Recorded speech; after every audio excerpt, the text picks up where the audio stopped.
All right. Okay. I'm sorry I pressed those buttons. Wait, what? Sticky fingers, right? Yeah, I know. We're supposed to actually introduce you guys. Oh, I forgot one more thing also. Ah, yes. Yeah. Sorry. We have to prep this up. Where's the record button in this thing? All right, there we go. That's that big, beautiful red light. Yeah, now you know you're recording here. All right, everybody, welcome to an all-new episode of the Animation Podcast. Nate's here, Meet's here. Same old week with a lot of new animation stuff happening this week, but we'll go through that later. What is up, Anination crew? How y'all doing? Hope y'all having a fantastic day. And also, we just want to say, Happy Leif Erikson Day! Oh, gosh. Dinger, dinger. So, I didn't know that was literally a day. I thought it was just a random thing that SpongeBob made up. It's pretty big, and it's pretty big in the animation community, you know, thanks to SpongeBob. So, yeah, it's a time to celebrate. Yeah. Who was Leif Erikson again? Supposed to be some sort of Viking? Something like that. Yeah, But Hinger Dinger Dinger. I just remember that SpongeBob episode, and I just didn't know who Leif Erikson is, but yeah. all you need to know is that Patrick Star went out to get more giant paper. Again, yeah. And everybody else did their own thing too. So, yeah. All right. So, yes, another week has just passed by, and we have a lot to talk about considering that we've watched a lot of animation recently, actually. But yeah. Let's actually catch up. So, how you been, Omid? How's the weekend been? Oh, the weekend has been pretty chill. And, of course, on Saturday, my girlfriend and I, we had a nice day together, walked around the Tanfront Mall, Barnes & Noble, and then we saw the masterpiece that is The Wild Robot. Oh, all right. So we both actually watched Wild Robot this week. So again, we'll break down that later. You guys went to where again? The mall? We went to the Tanfront Mall, and we went to the cinema. The one over at what was that one place? Oh, it's like next to the airport. To say? It's in Daly City, San Francisco. Yeah. Oh, okay. Somewhere around that. But yeah. Nice. I didn't know that mall still existed. Yeah, malls are well, with the exception of Westfield. Westfield's still going on strong, but there are some malls that are pretty extinct nowadays. Yeah, but no, I mean, also another thing too, Barnes and Nobles. I never seen Barnes and Nobles like around. I know that there's a couple like in my area, but apparently there's one in that mall. Yeah, and unfortunately, there's none in my area, so it's pretty unfortunate for me as a bookworm. So you would have to go all the way to where? Santa Clara, Pleasanton? I mean, Santa Clara is, you know, the closest Barnes & Noble there is. And even then, I have to limit myself in how many times I actually go to that area. Don't tell me you always go there for manga, huh?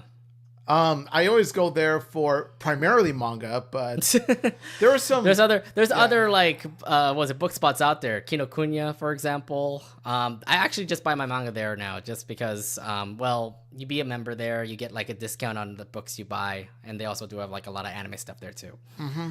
Yeah. Now, of course, you know, I am a vivid manga collector, but I do try to borrow manga from my public library, so I don't have to pay for it all the time. So that's true. Yeah. But which thankfully there's a library 3 minutes from now. Usually, I would just buy it and then I'll sell it off on. I sell it off on Swap Meets to say.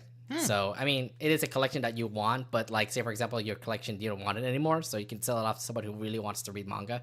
So that's a good recommendation there. Question: How well has your manga sales gone? They've been all right. I mean, there's some folks that like look at the mangas, like very popular mangas, like Ouran High School Host Club, Cardcaptor Sakura, and they usually sell out fast. But there's some that are like not selling out that great. But you know, there's some that like are kind of like don't have their anime series yet, or they just don't think it's a good series to read. So you'd be much more successful with selling mainstream manga rather than niche manga. I mean, niche manga is still out there here and there. There could be an anime fan who likes it. So you know. Yeah, but that's pretty much a minority of anime fans, whereas majority focus on the bigger ones like Shonen Jump ones. I know, like Demon Slayer, Bleach, and Jujutsu Kaisen. Yeah. Oh my gosh. Yeah, I mean, Naruto and Inuyasha and like One Piece. Obviously, One Piece. A lot of people are absolutely like digging about One Piece right now. One Piece. Yeah, you are. I mean, yes. Well, you're not reading that manga. You're just catching up with the anime. If anything, I'm catching up with the anime, but it's easier said than done considering. Well, number one, look at the huge length of that godforsaken anime, and also another thing too is that I still have other anime series I'm currently watching aside from One Piece, so I don't have as much motivation to binge One Piece as I used to.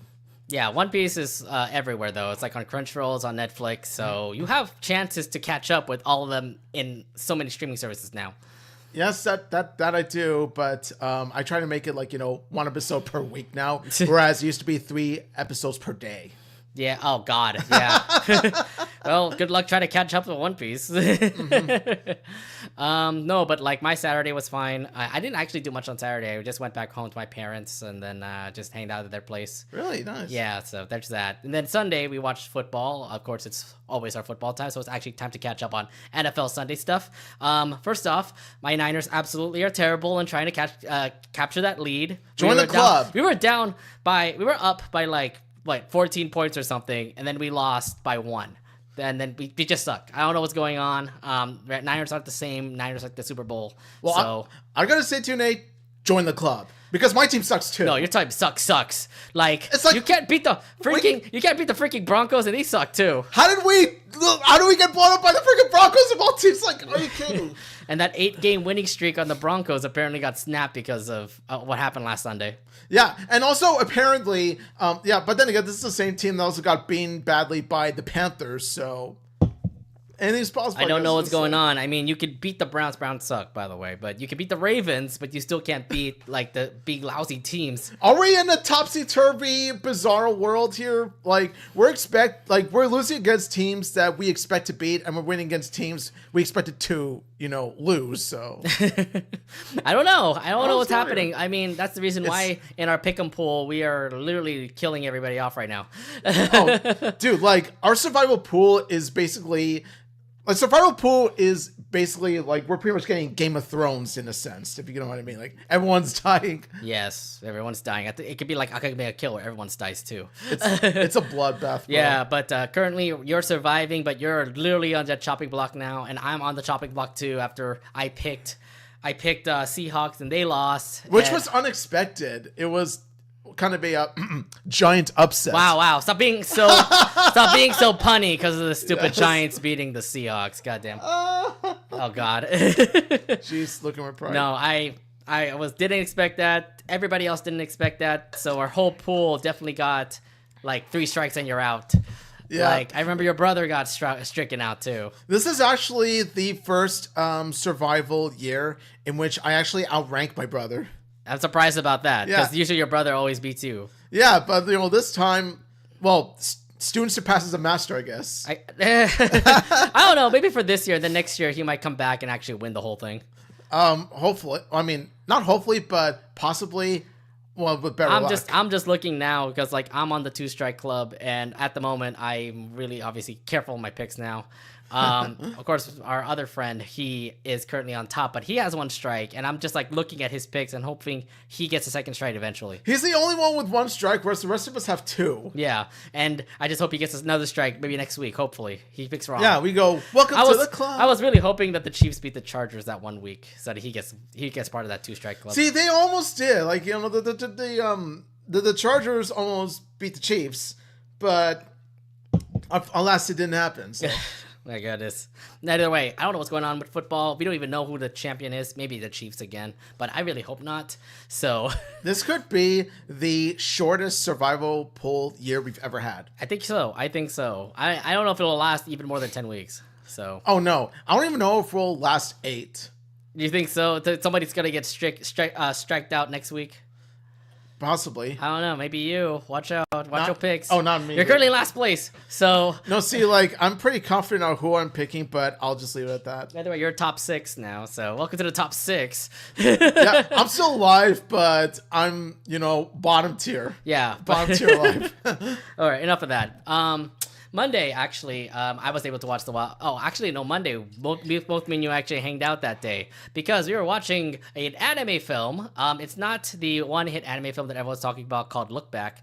It's the anime film that actually recapped one of the most popular animes in 2022, Bocchi the Rock. So yes, Bocchi! Yeah, so, obviously it's a recap, so we don't actually see every episode happen. We don't get to see like most of the stuff that was so funny. For example, like the whole Dragon Ball Z moment that happened to Bochi. Yeah. Like she gets heckled by birds and then like she says it's over. And also, the parts that they do show, like sometimes with some episodes, the parts they do show, they pretty much make it a montage instead of an actual episode. And it's fine. It's like those key moments, and I get Yeah. it. But then, like, obviously, you're supposed to be there for the big moments. So, like, I at least I'm happy to see that Bochi freak out wherever she was like, they were all saying like, oh, we should give her an Instagram account. Then she goes like, Oh, and also, move over Godzilla and King Kong. We have a new giant monster. Attention horror monster. It's attention horror monster. Like and Yes. follow. And then she breathes like fire through the town. Yes. Attention horror monster movie. Let's go. No, I just love Bochi. I mean, it's just a great, like, absolutely amazing series. But it's a recap though. So how did you feel about just seeing the whole entire show in literally two movies? Oh, I adore it. Even if it's a recap and I already know what happens, like it's a huge reminder of why Bocchi the Rock is one of my favorite anime and manga series like ever. It's just like so funny, so heartwarming, so relatable, and the music kicks so much ass. Yeah, Keisoku Band. It's a really awesome band, and apparently they're still making music. Like, even though Bocchi the Rock didn't announce second season, I was hoping an announcement of second season in the movie, but they didn't do that. They did make new music. You saw the song Riri was... They did a cover for Riri. That made my heart melt. They did the song Riri. They did sing songs from... what was it? Other anime, not really from other animes, but they did also do make new music. Go check out Keisoku Band and Spotify and Apple Music, and they're still working on brand new songs, and I'm happy about that. Yeah, Keisoku Band is awesome. Their songs are really legit, and they play a key role in the plot of the series as well. Wait, what? Oh yeah, of course, Keisoku Band would.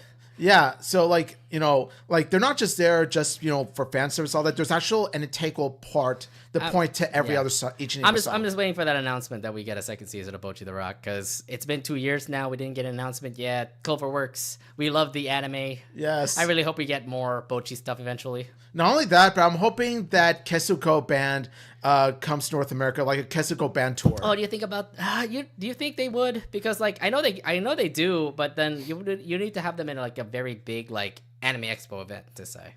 Yeah, because I don't think they do it like a world tour thing. They're not Flow. They're not, you know. They're not Yoasobi. They're not. Yeah, exactly. Yoasobi. Yeah. Okay. But even at that, like even if they don't do like a tour, I'm hoping that they show up for some sort of convention, not just anime expo, but for example, Music Fest. Or you can go to Japan and actually watch them. That's gonna take a lot of money. You know. I know, but you know, there's some people that could do that really crazy thing and actually go to Japan for it. It'll be awesome. Keisoku Band for Music Fest of anime. No way. I don't think it's gonna happen. I don't think it's gonna happen. I mean, it's a pipe dream, but well, still, to be though, fair, you gotta pay every voice dream. actor that is gonna go to that convention too. That is true. I don't think so. All I gotta say is that Bocchi the Rock second season we do hope happens soon. Keisoku Band, you know, concert, while not nearly as likely. Well, they did have a concert. They do have that album in Spotify and Apple Music. By the way. No, what I mean is like in North America. I know, California, but they do have an album of a live album. They actually do have it too. So yeah, I'm aware of that. Yeah. Mm-hmm. Yeah, Bocchi the Rock was actually really funny.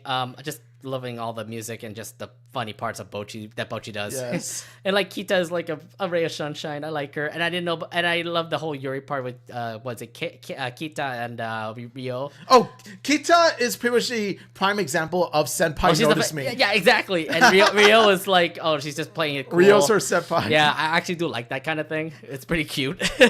Yeah, you know, and like some of my favorite characters, of course, you know, Seika, Ichiji. Like I adore Seika. I'm in love with her. You know, the older sister. Oh, okay. And also Goto is very relatable. Hiroi is hilarious. Hiroi, you know, the drunk girl. Yeah, the drunk girl. She's not waifu. She's just more of a drunk like person. Like, but she has a band.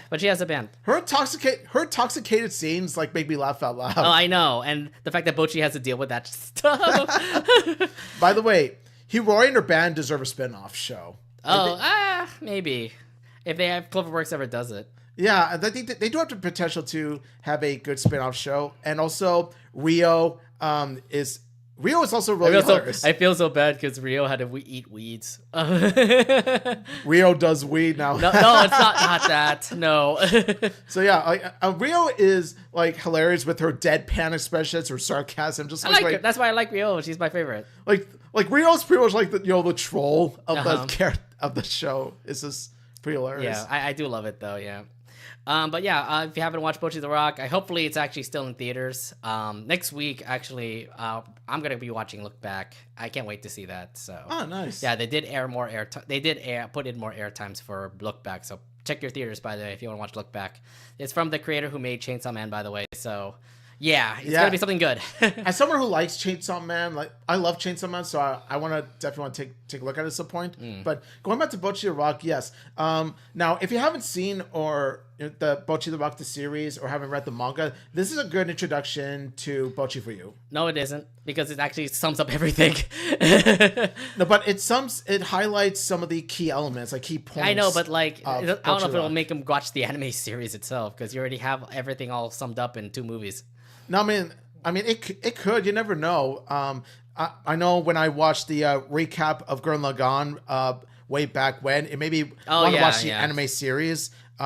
So yeah, what Gurren Lagann did for me, Bocchi Rock could do for you. That could work. Yeah, I mean that also did the same thing for me too. So yeah. I didn't think about that. It was a long time ago, back in 2008. Okay. Yeah. So for personal experience, recap movies do help inspire those to watch the series. Yep. All right. Well, yeah. So yeah, please watch these anime movies coming out. I mean, they're currently out in theaters, but yeah, please check them out if you can. Yes. And then on Tuesday, I actually did watch Wild Robot as well. So nice. it was something. And now it makes me all debate about one thing that we have to talk about, which is, well, I mean, Inside Out 2 versus Wild Robot now. Robot. Everyone's saying it too. Everyone's saying it on Twitter, like Wild Robot versus Inside Out 2. And I'm like, this is way too early to decide. I know they're going to be nominated for the Oscars. Both of them will be. But then you remember that they always have a bias towards Disney, so maybe it might be Inside Out 2. Okay, the last 2 years would beg to differ because Pinocchio won in 2022, and Boy and the Heron won last year. So. Yeah. Okay. So there is no bias anymore, but there's no bias anymore. I don't know. I mean, there might be an underdog that will pop up that might win Best Animated Film, but again, there's still a long way to go for the Oscars. So. And bear in mind, I adore Inside Out 2. I love it. It's one of my favorite Pixar movies ever, one of the best. But I love Wild Robot more as a movie as a whole. So if Inside Out 2 does win, I'm not going to be bitter about it. I'm just going to be like, GG. You know, but yes, Wild Robot #1 all the way. All right. Well, again, we have to see about that. All right. So, anything else you want to bring up before we get to our episode here? Let's go. All right. So let's actually talk about. Well, we were mentioning about Wild Robot, so let's actually talk about the Wild Robot itself. So yes, the latest DreamWorks animation movie named is Wild Robot ended up being a critical success. If you have been seeing the numbers that came out last weekend, it hit over $100 million in the box office, and it turns out to be, I think, the #1 film in the weekend. But no matter what, it did beat out Joker. I mean, Joker sucks, so don't even put your money towards Joker. Please watch Wild Robot if anything. Oh, Joker tells a completely opposite story of the Wild Robot, because not only did it not make nearly as much money as Wild Robot did, but it even flopped. It flopped because it was a terrible idea. I mean, like, when you have Joker and Lady Gaga, like, I love the whole intense thing, the intense nature of what happened to Joker, but then when you put up the musical part about it, it makes it feel silly. Okay, now the reason for this movie's existence in the first place is because Joker 2019, and rightfully so because it is an amazing movie, made so much money to a point where Todd Phillips decided, okay, since it made enough money, let's make a sequel for whatever reason. But then why would you add Lady Gaga as Harley Quinn and then have them sing together and do all these kind of stuff? Yeah, it feels like a different movie compared to the first, and that's not a good thing. It's not even like a dark-natured movie anymore. It's supposed to be intense. There's like this whole Batman universe where it's all intense now with the Batman and the Penguin and Joker and Harley Quinn. I mean, now, if you want a, dark version of, if you want a legit good, dark Batman live action universe now, go to the Matt Reeves verse. I mean, Penguin's doing well. Yeah, that's what I'm saying. Penguin, the Batman. Yeah. I'm just saying they're getting better with Batman, but it just sucks about Joker because that's kind of that's not in the same universe, but it's still like, it's still a Batman villain. So One thing you also notice too is that Todd Phillips sucks at doing sequels. Between the Hangover sequels and Joker 2, yeah, Todd Phillips never drew a sequel again. oh man, It doesn't end well for you at all. okay, that's it. Well, I mean, he said he's gonna stop making sequels after 2. So Good. yeah, and I don't know what'll happen next for Joker. Maybe I'll see him again in the Matt Reeves universe or something. Yeah, hopefully, because like Matt Reeves is, I'm sure Matt Reeves will pull off an excellent, Joker story as opposed to what they just did with this movie, with Todd Phillips did in this movie. Indeed, but let's actually talk about Wild Robot because it was a blow out of the water kind of movie because I just never expected DreamWorks to land such a big hit like this. Just so impactful and things like that for a TLDR version. But Omi, when you saw the Wild Robot, like your thoughts on how the film went and everything. Oh, it is a beautiful movie. Like the story is pretty much one of the best fish out of water stories ever told, because it's a robot not only trying to adapt to the wildlife of nature, like the island, but also you have the mama robot who is trying to raise a gosling. And like the way the story is told without giving anything away, it just makes it all the more powerful, strong, and impactful. I mean, when I first saw the trailer, I knew it was going to be a mother like kid sort of thing. It's just that the robot was doing his own natural. It was doing its own natural thing here and there, and then a gosling became its mother or something. And now I'm seeing like him trying to make him fly and stuff, and I was thinking like, oh my god, maybe the robot's obsessed with feelings. She's trying to be like a mother, and it showed in the movie. Yeah, and that's what makes this robot like one of the best robot characters in fiction. Like as time progresses in the movie, you do start to feel like this robot developed some human emotions. Like this robot feels like a human. Well, I mean, that's the point about the whole story is the fact that like a robot can feel, which has been like the point of the story that has been going on in the Wild Robot. Like it's just like what Omid said, it's a fish out of the water story where like the robot adapts to the animals, but it's not its kind. So it has to go back to where the other robots are. But then you also see in the trailer, there's other robots that fights the Wild Robot, and then that has to go back to the future part of that area or something. No matter what, it's more like, can a robot adapt to the wilderness? That's mostly the point of the story, and I think from what we saw in the movie, it really did a good job saying, hey, a robot can become an animal like those animals you saw in the film. Yeah, like through the inspiration of her baby gosling, she pretty much learns to adapt to a way of life of the nature, thanks to many different animal creatures, especially the fox. So with any other like what was it, fish out of water story, how do you feel about this movie compared to the other like movies with the same plot? I feel like this is the best by far, even outranking stuff like the first Thor movie, the James Cameron Avatar, because those are fish out of water stories. I feel like Wild Robot is the strongest that I've seen. Well, to be fair, in an animated film like what DreamWorks has done, I think they did the best job out of it all. Like to have something in the future be into nature. Yeah. And what makes it all the more better is that this is pretty much its original IP. It is based off of the books, but it's not based off a DreamWorks franchise. Well, it is based off of books, and it's a standalone DreamWorks property. Like there's no like popular DreamWorks IP tied to this. It's its own thing. I mean, although it's based off the books, it is based off the books, but the books don't have a relation to DreamWorks like before the movie came along. Like before, DreamWorks adapted the Wild Robot didn't have any connection to DreamWorks, but now that it does, it's pretty much it's a miracle this turned out to be so successful. Well, if anything, DreamWorks is kind of like it's kind of buried, to be fair. Like they didn't really have a big hit movie, maybe Puss in Boots, but after that, now you get to see something so amazing, The Wild Robot. Yeah, and especially after the disaster that was Ruby Gillman, the teenage crackhead, Oh, that was a huge failure. which yeah. bombed so badly. They needed this movie to be as successful as they can to make up for the failure of that movie. Right, and then Ruby Gillman was an original movie itself, and that again turned out to be a failure. Like you don't even see anything about Ruby Gillman anymore, like in social media or even in Universal parks. Somebody tells me The Wild Robot will probably be around Universal for quite a while. Oh yeah, there'll be a lot of exposure of the Wild Robot, and it will be for good reason. Yeah. So again, the story of Wild Robot definitely hit me. I thought it was like one of the best stories that I've seen when it comes to for animated films. How about the characters of the film? Because you get the robot, you get the duckling, you get the fox. Those three are mostly the main characters, but then there are other animals out there that the robot has to encounter.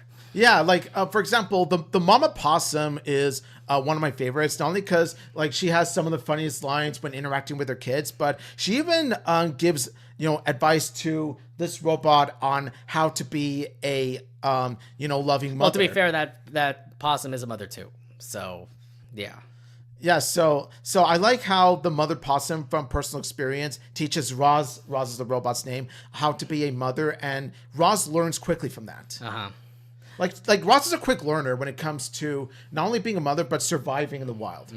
If anything, I do have to say that they actually take care, like they actually do their research when it comes to animals, and you get to see the whole like nature aspect when it comes to the Wild Robot, because like it's a robot that's literally lived out in the wild, but you get to see all kinds of animals like beavers and bears and deer and crabs.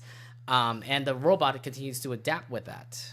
Yeah, and what I like is that, like, since they do enough research, like you point out, Nate, like each and every single animal, their personality does fit with the type of animal that they are. Like, you see the fox, of course, being his usual sly self, but then over time, he does his heart grows bigger for Ross and the Gosling. Like, he does help contribute. I was just saying, like, animals are like animals. Like bears is the most ferocious like animal out there. It can eat anything. And then, well, I mean, I'm just talking about that one scene where like all the animals are all huddled up together and they all fight each other. There you go. There's your There's nature in motion right there. Yeah, they do good job capturing it, and it also helps too that the animation is breathtaking. Yes, that's the thing I want to point out next. The animation style definitely feels very Puss in Boots like. Yes, it definitely seems very Puss in Boots like, and it's not even based off a character anymore for Puss in Boots. This is now literally an original story, or based off of a book. But technically, what I kind of felt when I first saw the trailer, I thought it was an original story from DreamWorks, but no, it was based off a book. But I don't care. They took what they had in the book, animated it just like Puss in Boots, and they look amazing. Like the characters look awesome. The robot looks very futuristic.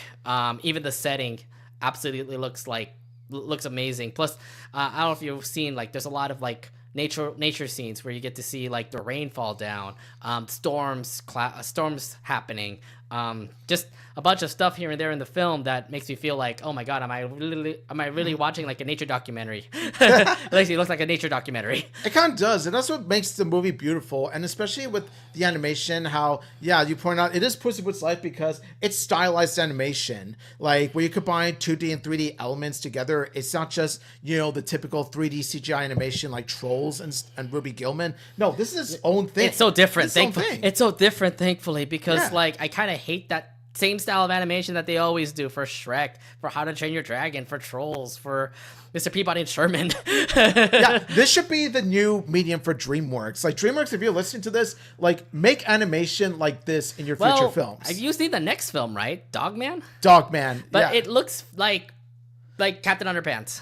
Dogman, though, is pretty stylized when you think about it. Captain Underpants, like, not the same style as this, but it has its own unique style, as opposed to the traditional, 3D CGI animation. No, it's pretty unique, too. I know it's pretty unique, but I just feel like, if anything, I know that Trolls might have more movies. Shrek 5 is going to happen. Something tells me it will not be in this style. It probably will be in the same original style we saw in the Shrek movies. Which, I'm going to be honest with you, I'm open to either style, but I kind of want to see Shrek, in a stylized animation. No. I kind of like it better off with the CGI that we've seen him before. For nostalgia purposes? If you see him in that, it might look weird. I'm not going to lie. Is it because, nostalgia purposes? Yeah, or- nostalgia purposes is one thing. I mean, I will not. I mean, if they could do Puss in Boots and change it up like what we saw, kind of like what the Wild Robot is, maybe it might do good. But I don't know. I kind of feel the same way, do the same like thing that you make Shrek in before. I'm saying like from what we've seen, from like DreamWorks, like DreamWorks Bad Guys also has stylized animation that turned out to be successful. So that's what I'm saying. That's also another example. Wild Robot, Puss in Boots' Last Wish, Bad Guys, Captain Underpants. What they all have in common, they all have their own unique stylized animation styles, and usually home run for DreamWorks. Indeed. So we all agree the animation style of Wild Robot is just absolutely amazing. So as I said before, this movie did hit over $100 million at the box office last weekend. It performed very strongly. So how happy are you with the success of the film right now? Oh, I am absolutely overjoyed. It 100% deserves it, and it deserves all the money it has gone. It deserves to be successful. It really just goes to show how, beautiful, amazing animated movies like these, like when they turn out to be, very successful, it does sort of like leave a big impact on animation as a whole. I do say that this did definitely perform strongly, and I am happy for this film because it did deserve all the praise. I mean, seeing the trailer, I just never expected to actually hit very well, but again, the story was just awesome. The animation was just great. I mean, it kind of reminded me back into Puss in Boots. Yes. So that's why I was saying, like, okay, this is actually pretty fun to watch for sure. So with the success of this movie for the future of DreamWorks, what does this mean for the future of DreamWorks to say? It's like I said before. So what it means for the future of DreamWorks is that as long as they continue to make stylized movies like this, they could be successful. I don't know. Dogman, to be fair, is a hit or miss to me from the way I'm seeing it so far. Like honestly, I have hope for Dogman. Maybe it won't be like nearly as masterful as this, but yeah. I'm looking at it as a fun-filled movie. It would be a fun-filled movie, but I do want to see some like big originality from from movies like The Wild Robot, for example. And if you haven't heard before, this is the last movie being made in-house. Yeah. This means for the future of DreamWorks, the animation for their next DreamWorks films will be made overseas. So what are your thoughts on that now that it's not made in-house anymore? It's now made by other animation companies. Yeah, I gotta say, like, for the last movie to be made in-house, this is definitely a very nice swan song to go to before they go to overseas. I think so. It definitely is a really awesome swan song. And for those animators that worked on A Wild Robot, I really do hope they actually go to other like departments somewhere in that is in animation companies out there. I know it's not going to be in DreamWorks, but it could be in other animation companies that will help DreamWorks with their next feature films. Oh, each and every single one of them deserve very successful futures after their work on this. Mm-hmm. That's for sure. Now, we did our research here, and apparently The Wild Robot does have more books that came out for it. So literally there is more to the story that's happened in The Wild Robot movie. Are you expecting a sequel, a TV series, shorts, or something to happen for The Wild Robot? If they do make sequel movies, I do hope that they do stay faithful to the books, which I have yet to read, so I'm not going to confirm, whether I like the books or not. But I will say though, from what I've heard, they do stay pretty faithful to the books. From what I've heard, yeah. If they stay faithful to the books, then I say maybe make that sequel go. But I feel like they can only do a sequel. I don't like what they do with DreamWorks, where they literally make TV series for those movies. I mean, if you've seen what DreamWorks has in Netflix, like they literally take those properties and make their own TV shows. Like they have their own Mr. Peabody and Sherman show, Crude show, Home show, Captain Underpants show. Yeah, and I'm like, no, don't do it like that. It'll actually ruin the name of the brand. Yeah, and I will say, while I don't want a Wild Robot series, I do want at least Wild Robot shorts. I mean, I'll take the shorts any day, like 5-minute shorts that'll pop up, just like Baymax, for example. Yeah, I'd love that. But in the long run, there will be a sequel. I feel like there will be a sequel movie coming out. If it does, I would definitely be hyped for it, and I do have high hopes that it will be as good, if not better, than the first. Indeed. All right, so we pretty much broke down everything that happened to the Wild Robot. It's time for us to actually give our ratings to the Wild Robot. Omid, how would you rate Wild Robot? I would definitely rate the robot an A. Oh, okay. It is definitely one of the best DreamWorks movies I have ever seen, and this movie goes to show how it's one of the best examples of what stylized animation combined with a breathtaking story of found family and fish out of water can really combine to make a masterpiece. Yeah, I just never expected DreamWorks to come out of the water and actually make an amazing film like this. I will also give it an A as well. There was some times where I teared up a little bit here and there. They really do impact you with so much emotional stories so many emotional sequences that happen in the story that you're like, oh my god, wait, why am I tearing up a little bit here? It makes you feel all the feels when you watch the movie. My girlfriend was crying next to me. She was bawling her eyes out. So that's actually a good sign. Yeah, I again, it's just absolutely awesome. It's great that DreamWorks finally made like a film like this. I hope the success continues on for DreamWorks. But yeah, the future, who knows what the future will hold when it comes to DreamWorks. I know that they have Dogman coming out and a Shrek 5 coming out. But who knows what the future holds. If anything, this is definitely one of their big hitters, and Wild Robot is absolutely amazing. Yeah, for sure. Absolutely. So yes, Wild Robot is currently out in theaters. Huge shout outs to Universal and DreamWorks for working on this film because it turned out to be one of the best, if anything. So yeah, please watch it if you haven't seen it yet. And just like all the geese and ducks, this movie flew sky high. Oh God. All right. Now let's go ahead and do some rapid fire news that happened this week because we got to do it this way because the news, sometimes we always do it like very long. We want to try to at least keep it like short so we get to the main subject as soon as possible. All right. Absolutely. So let's actually go straight to some of the recent news that happened this week. First off, Rugrats is currently having a CGI live action movie coming out on Paramount Plus, Nickelodeon, whatever this is going on. Oh my god, please, Nickelodeon, Paramount Plus, can we let the series die of it soon? I mean, the CGI cartoon itself was pretty meh. Only had 2 seasons, then it was done. And now you want to continue on with more Rugrats? Why? Just why? Why? Like seriously, it's just, can you just let it die already?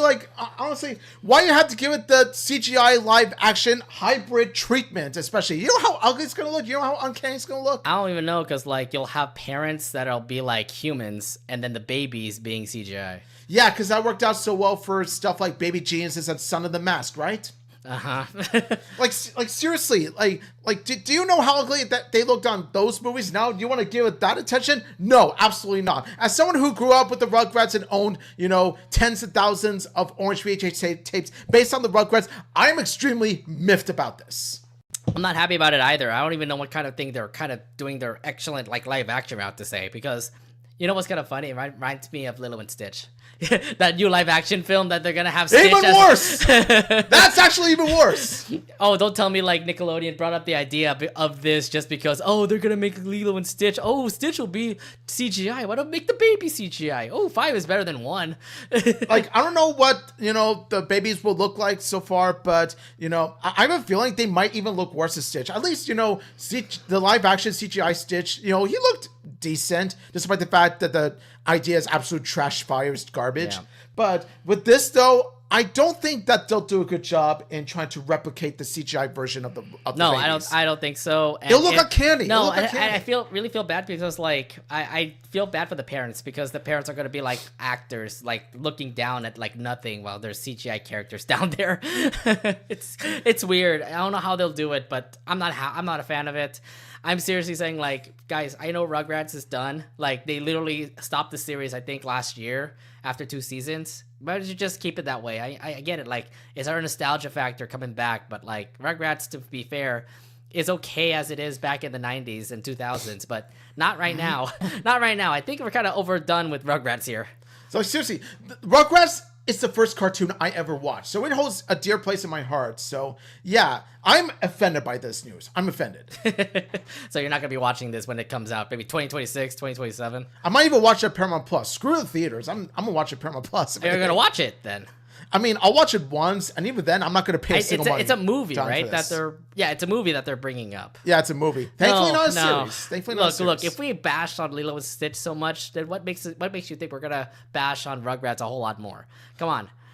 No way. I'm not gonna check it out, and we're Absolutely all not. not gonna check out Lilo and Stitch, the live action series. Okay. Oh, absolutely not. Absolutely not. Yeah. So no, I don't think we needed this. I don't know what Paramount is doing, but I think this is a bad idea, and they really should scrap it immediately. Like seriously, there's a way you can make a Lilo. There's a way you can make a Rugrats follow up, and do it well. For example, why not have it Rugrats Generations, where these babies, these OG babies, are now full grown adults, and they have their own babies. Oh yeah, we have something called All Grown Up. I'm not talking about that. I'm telling you. I mean, if you want to set them all grown up, there you go. They're all grown up in that one show. I don't mean just preteens. I mean like full grown adults, man. Oh god, like them as 20-year-olds, 30-year-old. I don't know. Yeah, and then they have their own kids. They go on their own adventures. That would have been perfect because it would have passed the torch. There'll be new Rugrats that'll pop up. It would have passed the torch. Yeah, well, tell that to Nickelodeon. Apparently, they won't take those ideas. They don't want they don't want Tommy to be grown up taller, but they did it with All Grown Up. Okay, so yeah, but even then, they were just preteens, so they weren't all grown up. So I know. But I'm just saying, like they did already have a series like that with All Grown Up. So and a side note, All Grown Up is just okay. I thought it was okay. I thought it was cool because I grew up watching that show. No, I think it's average. There were some hitters, but then for the most part, I was just like, eh. But you were not. Well, to be fair, you were like what, a kid when they were teenagers. So yeah, something like that. Yeah, I think I was a teenager already when I started watching. That I don't show. understand why they changed the animation style after the first season of All Grown Up. Oh, okay, that's true because they had too much shading. I don't care, but either way, I'm sorry, but the new animation All Grown Up, just didn't sit well with me. I like the old one. Do you mean where like the old classy super ones, not where it's like too much shading or stuff? The old classy super ones, yeah, because it kind of reminds me of how Disney Channel changed their animation style from Replacements and American Dragon to whatever it was. Remember? Mm-hmm. Yeah.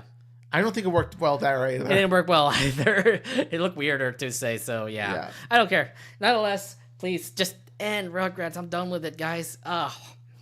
You know what else should have been done, by the way? This particular series, Hotel Transylvania.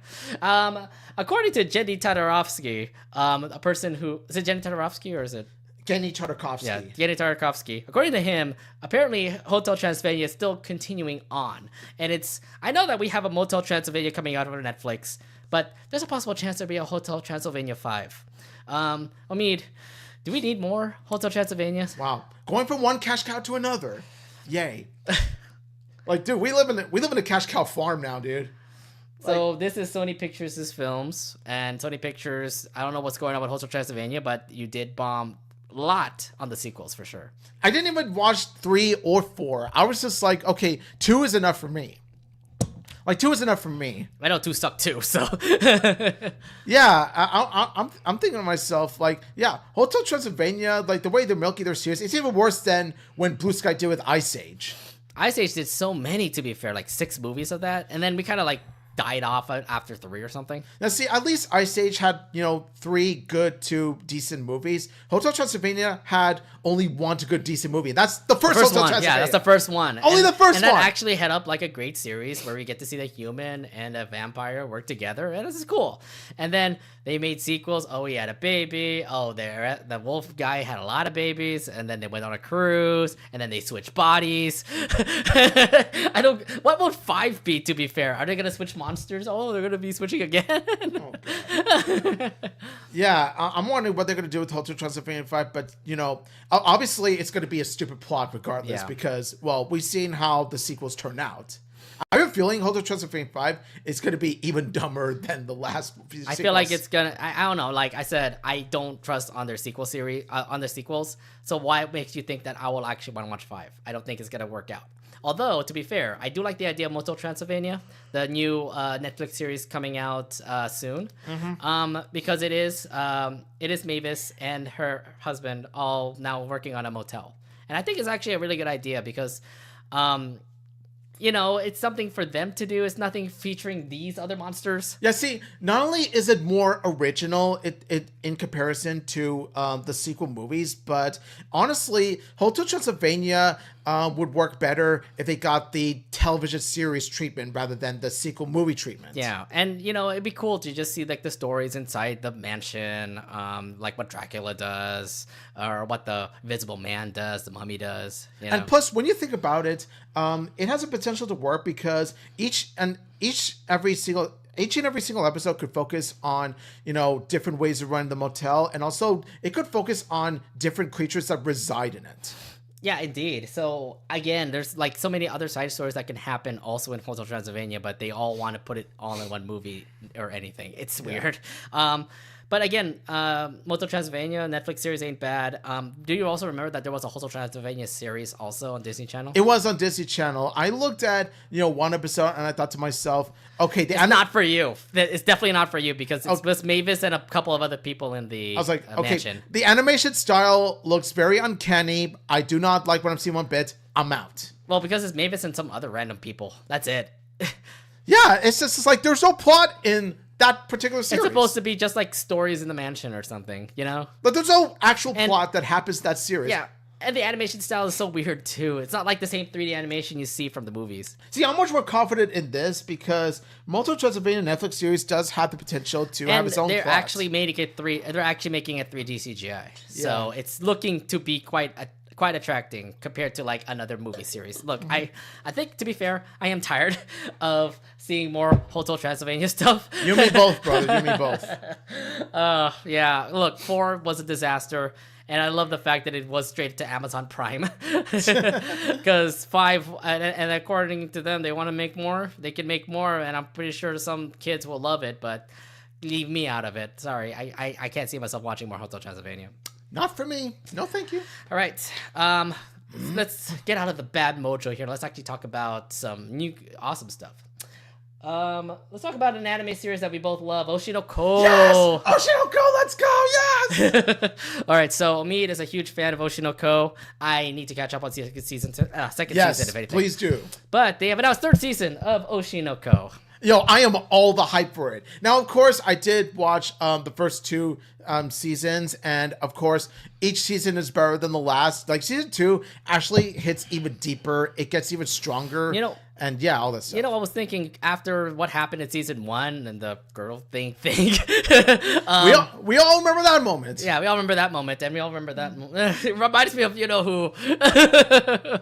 What is it with my favorite shows having characters being impaled? What's up with favorite girls getting stabbed for some reason? Although to be fair, my favorite character is the beautiful red hair girl you see, Kanarima. So. Yeah, okay, she's still alive. I know, but like the main characters are obviously the kids of I, which was Ruby and Aqua. And we get to see a lot of Aqua in the first season, then the second season more of Ruby, and now the 3rd season looks to be more of Ruby. But you can see from the poster, by the way, like her eyes are black, just like what happened to Aqua back in season 1 when she wanted revenge on her mom's death. Yeah, so not to spoil anything of season 2, but like when you see what happens to Ruby, there's a reason why her pupils turn black. Yeah, I mean, for those who haven't watched the show, there's a reason why, but we know how they do it. So yeah, again, I haven't seen season 2. I heard you said it's better than season 1, so. Yeah, but this is from the perspective of someone not only who is into deep storytelling and murder mystery stories, but also as a theater kid myself, especially, you will appreciate season 2. Interesting. Season 3 will cover mainstays, scandal, and movie arcs. Do you think season 3 will be stronger than the previous 2 seasons? I'm very confident that it will, because after seeing what happened in season 2, I was like, okay, season 3 is going to go all out in terms of its deep drama and deep complexities and dark stuff. If anything, I do want to follow up on what Ruby is going to be going through, because obviously she wants to live up to her mom's idol career, and Aqua as well, as he continues on his acting career and stuff. If anything, I do love the whole story of arcs between Aqua and Ruby, just because both of them are following their mom's footsteps. Yeah. But at the same time, they also do have they have something in the whole industry that would make them all corrupt and stuff like that. So Yeah, and that's one of the main reasons why I love this show so much is because it shows how, the entertainment industry has its dark sides. Yes, and it shows a lot over at Oshi No Ko. But yes, season 3 is coming out. Again, I need to continue watching the show, but Omi, you're hyped already as it is for season 3. Yes, absolutely. Let's go. You want to see more Kanarima? I get it. Not only that, I do want to see more, Aqua and Ruby, because they really do work well off of each other as, reincarnated siblings. Yeah, and you haven't watched Oshi No Ko, please do. It's a really good show. It's a really good show. Highly recommend. It is seriously best anime of the, not only anime of the year, anime of the decade. Yeah. Anime of the decade by far. Should have won Anime of the Year last year. I know. Stupid Crunchyroll Awards. Thanks a lot, JJK Awards. But JJK is good too. JJK is good too. Not to bash JJK, but it won way too many awards. But then Bocchi the Rock. Give it to Bocchi the Rock too. That's also up there too. So your Crunchyroll Awards. Wait until 2025's Crunchyroll Awards. So we'll see. All right. Next news that we want to bring up, we have a brand new film, a new documentary film that is coming out on Disney Plus called Music by John Williams. John Williams, if you haven't known, has made a lot of amazing films from Jaws. Sorry, not made amazing films, but composed music to amazing films like Jaws, Jurassic Park, Star Wars, Indiana Jones. The list goes on. And he's going to have his own documentary. So how excited are you to hear stories from his from his career of actually making music for these movies? As a film buff, and of course as someone who has listened to John Williams' music score for years based off of watching his films, I'm absolutely pumped for this. It goes without saying, John Williams is a legendary composer, and it's going to be exciting to see not only how his career thrived in the first place, but also it's going to be nice to touch upon his personal life, especially his family.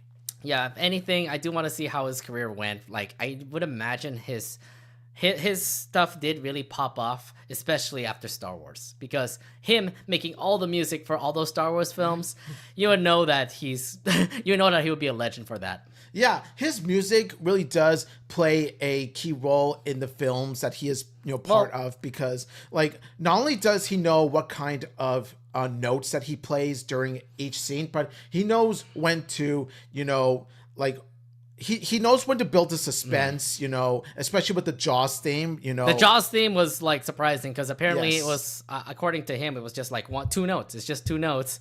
And it turned out to be the theme of a shark coming in to bite you.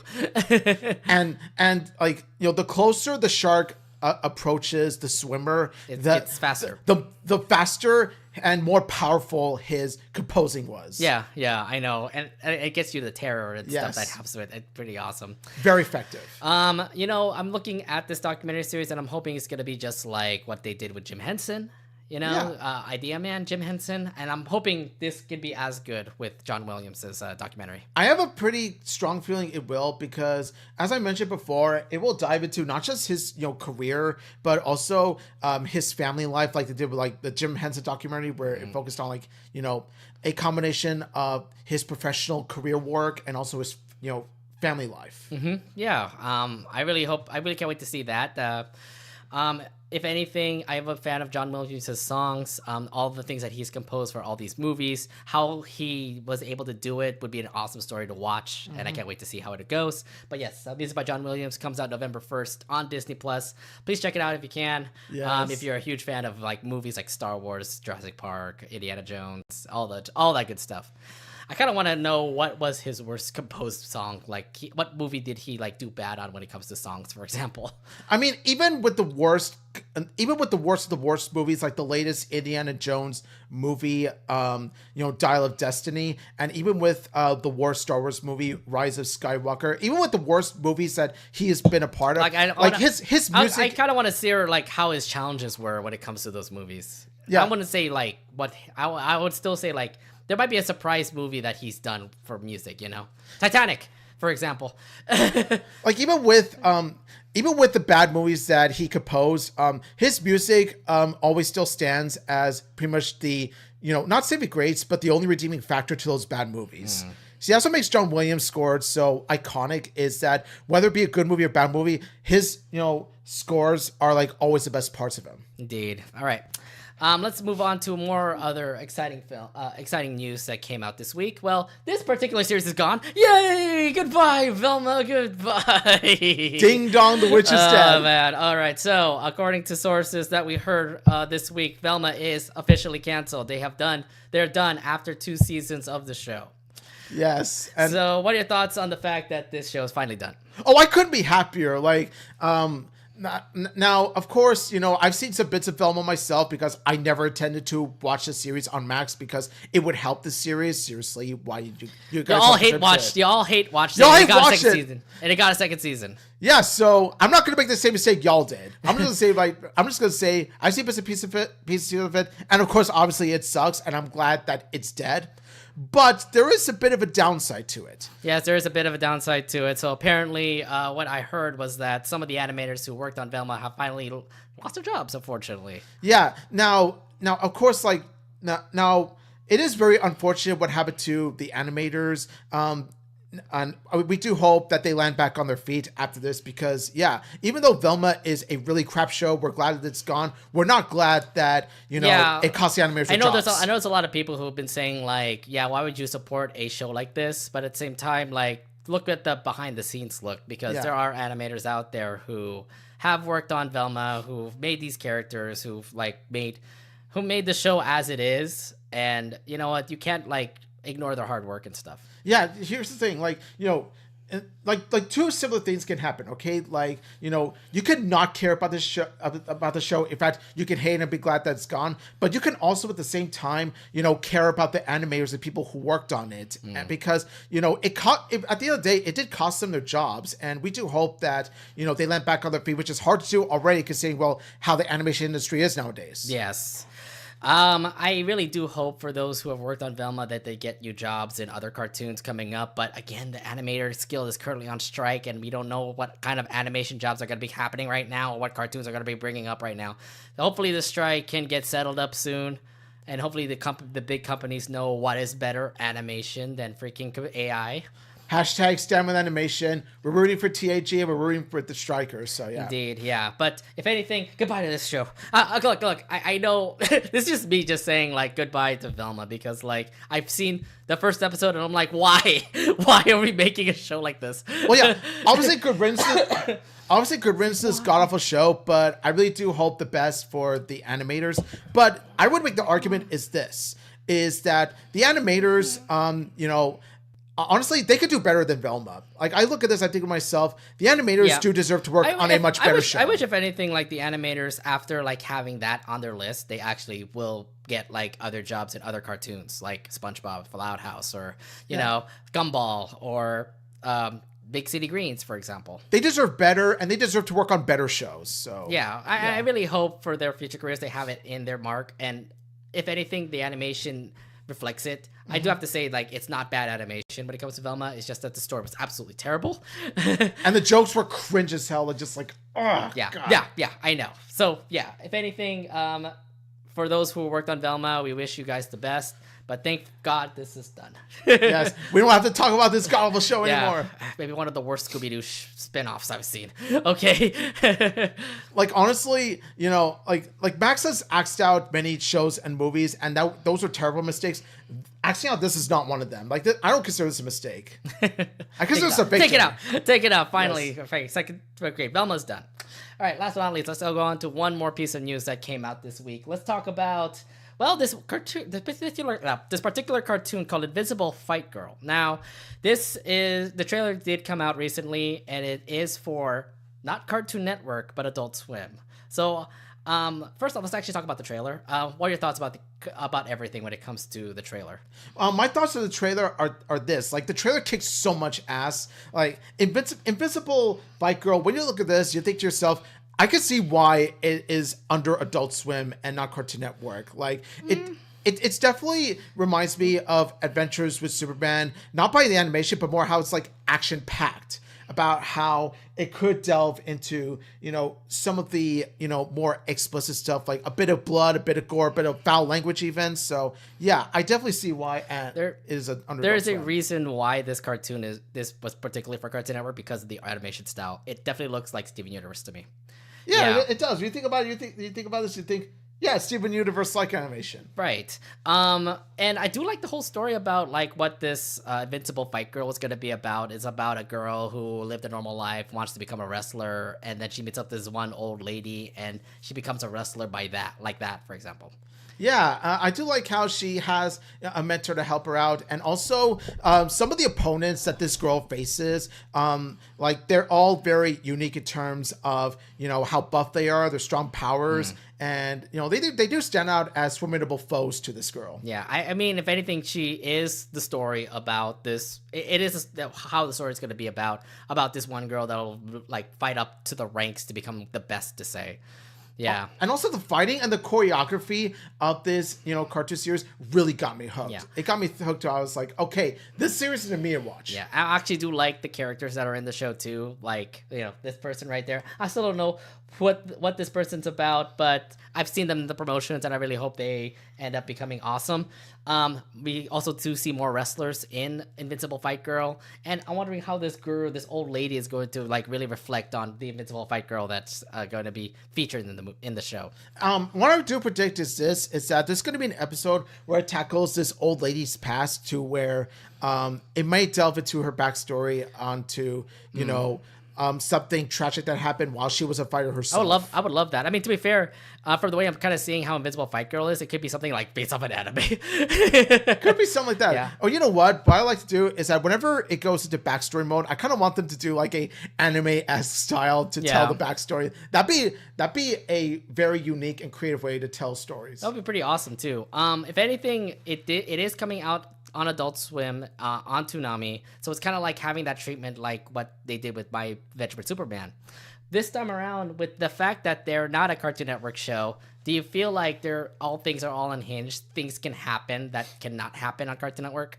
I feel like, honestly, while it's not going to be the most unhinged or bloody or gory cartoon ever, I have a feeling it could delve into some explicit territory. Yeah, to be fair, I kind of like it. Like, I kind of like them to be an Adult Swim, so I can see maybe more gore and stuff here and there. You can see some bloody faces and stuff. There could be some swear words that can happen in the show now. Oh, you know. So I'm just saying, now it's a little bit more unhinged, and I kind of like that now. They may even drop an F-bomb somewhere at least once in the series. Well, they're going to censor that for sure.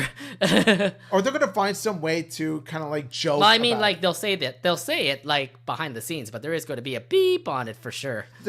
Well, either a beep or somewhere like some kind of joke or gag they'll use to censor it out. Yeah, I mean, nonetheless, I still would love it. I still like it, though. I mean, if anything, this is kind of like something awesome for... I want to say Cartoon Network Animation. It works with WB Animation now. Why? Oh, gosh, yeah.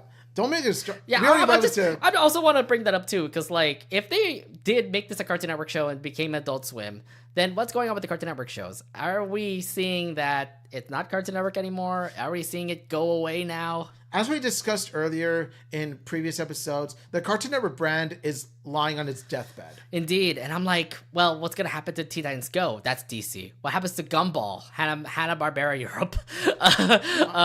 What happens to Titan Toons University? Warner Brothers? I mean, I could care less about Teen Titans Go, but I am concerned about the other two. Yeah, I'm just saying, like, just the Cartoon Network brand might be gone. And it kind of sucks because, like, you know, we all grew up in Cartoon Network. And when that happens, I think we're going to have a big, huge episode about that. Something tells me that, you know how back in the 2010s, like, you know, it was cool to hate Teen Titans Go. And then, like, when you look back on it now and how, you know, Cartoon Network is doing it now, you think to yourself, maybe we were too hard on Teen Titans Go. Maybe we were, yeah. And this is pretty much, you know, like karma hitting the Teen Titans Go haters real big.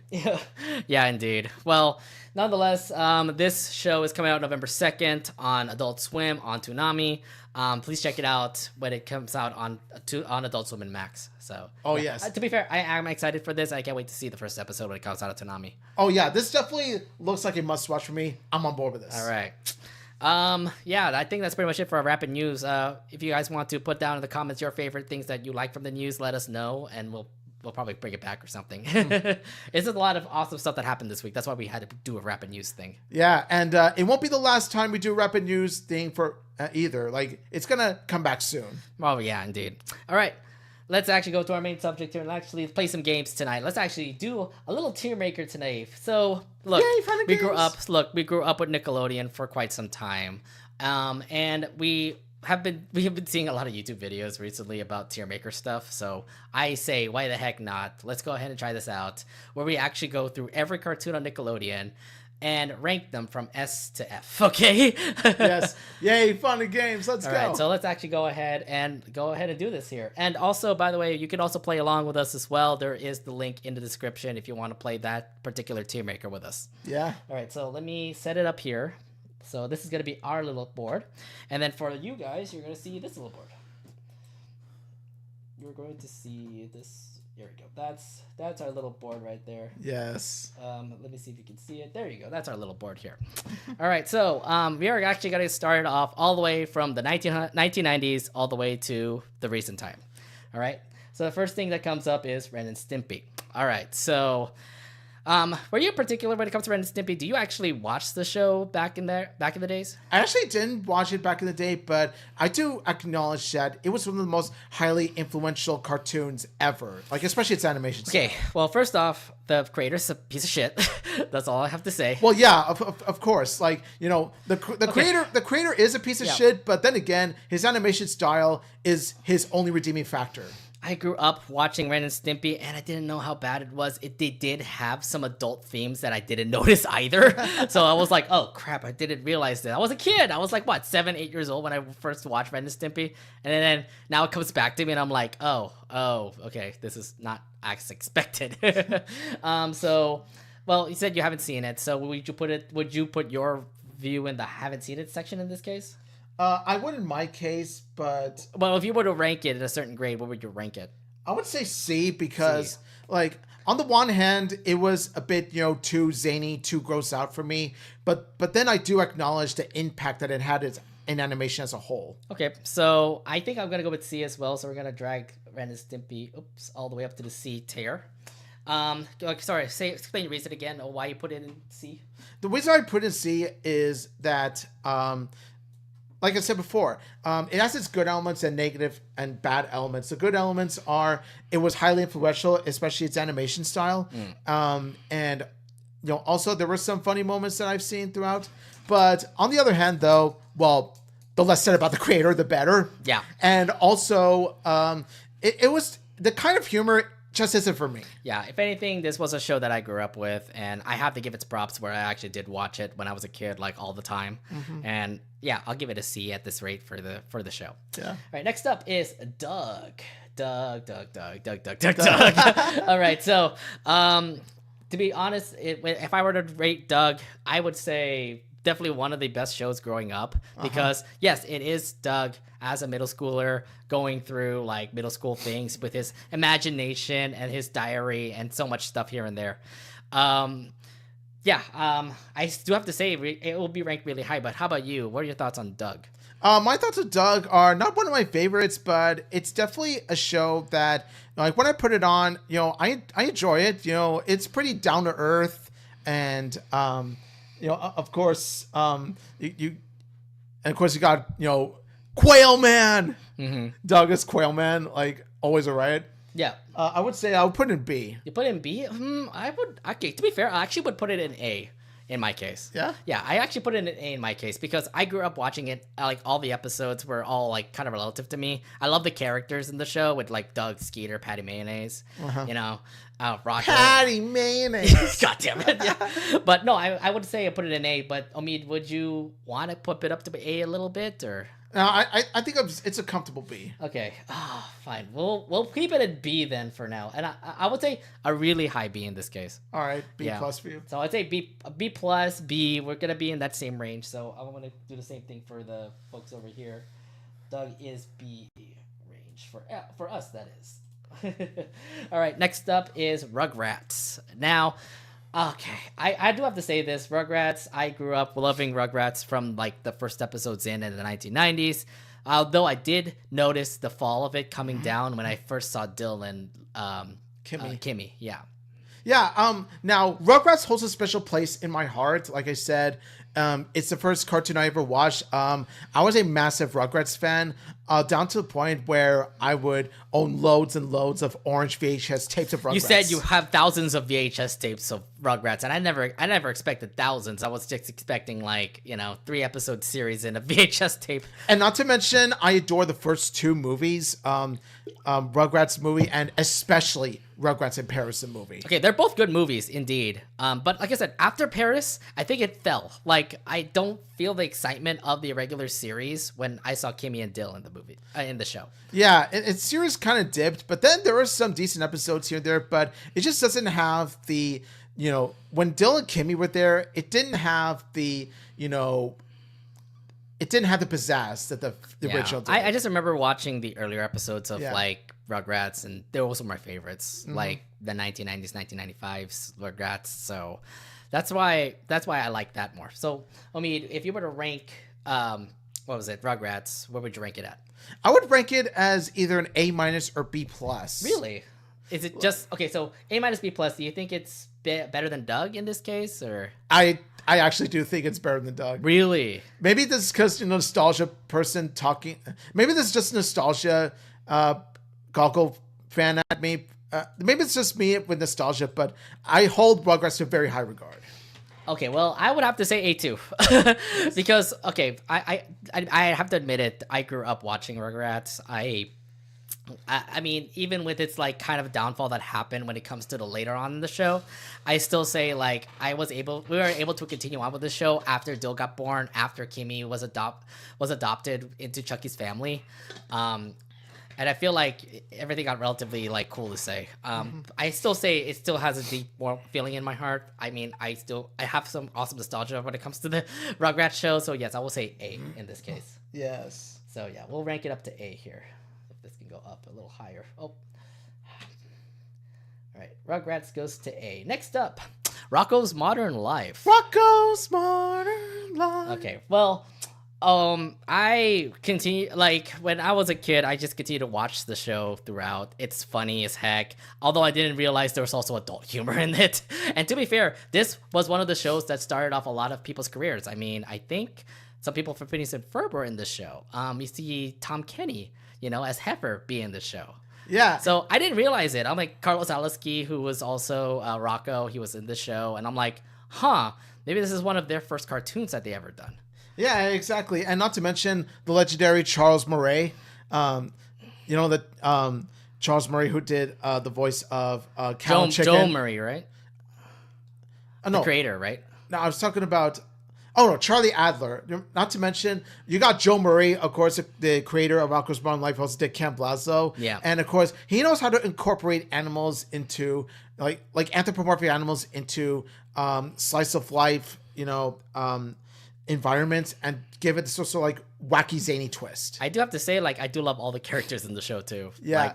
The big heads. The big heads were my favorite characters. It's also helped that they were both voiced by Charlie Adler. The legendary voice actor also voiced Cow and Chicken and the Red Devil. The big heads were definitely a fun pair of amphibians to watch, especially when you got Mr. Big Head and his grumpy antagonistic role towards Rocko. Yeah, that's for sure. All right, sorry, I'm gonna put that out here. Here we go. If you were to rank Rocko's Modern Life, what would you rank it at? I would rank it as, if not S, given an A+. A+? Wait, even better than Rugrats? Even better than Rugrats. Because here's the thing, Rocko's Modern Life, when you watch it as a kid, you think to yourself, oh, this is a funny, wacky cartoon. But then when you watch it as an adult, it's actually even better. I know, that's true. But even Rugrats too has its own adult themes that happen in the show. Okay, yeah, when you got the adults and their dialogue in which you could believe. I mean, Grandpa was a big kind of person to even have some adult jokes in there, huh? Grandpa Lou was the goat in that show. Indeed. I actually would just put it in the same range as well. I'll put it in A for Rocko's Modern Life. Yes. Okay, so let's go ahead and put that on there. Rugrats. Oh, even better than Rugrats? Is that what we say? Is that what we agree upon? Here's the thing.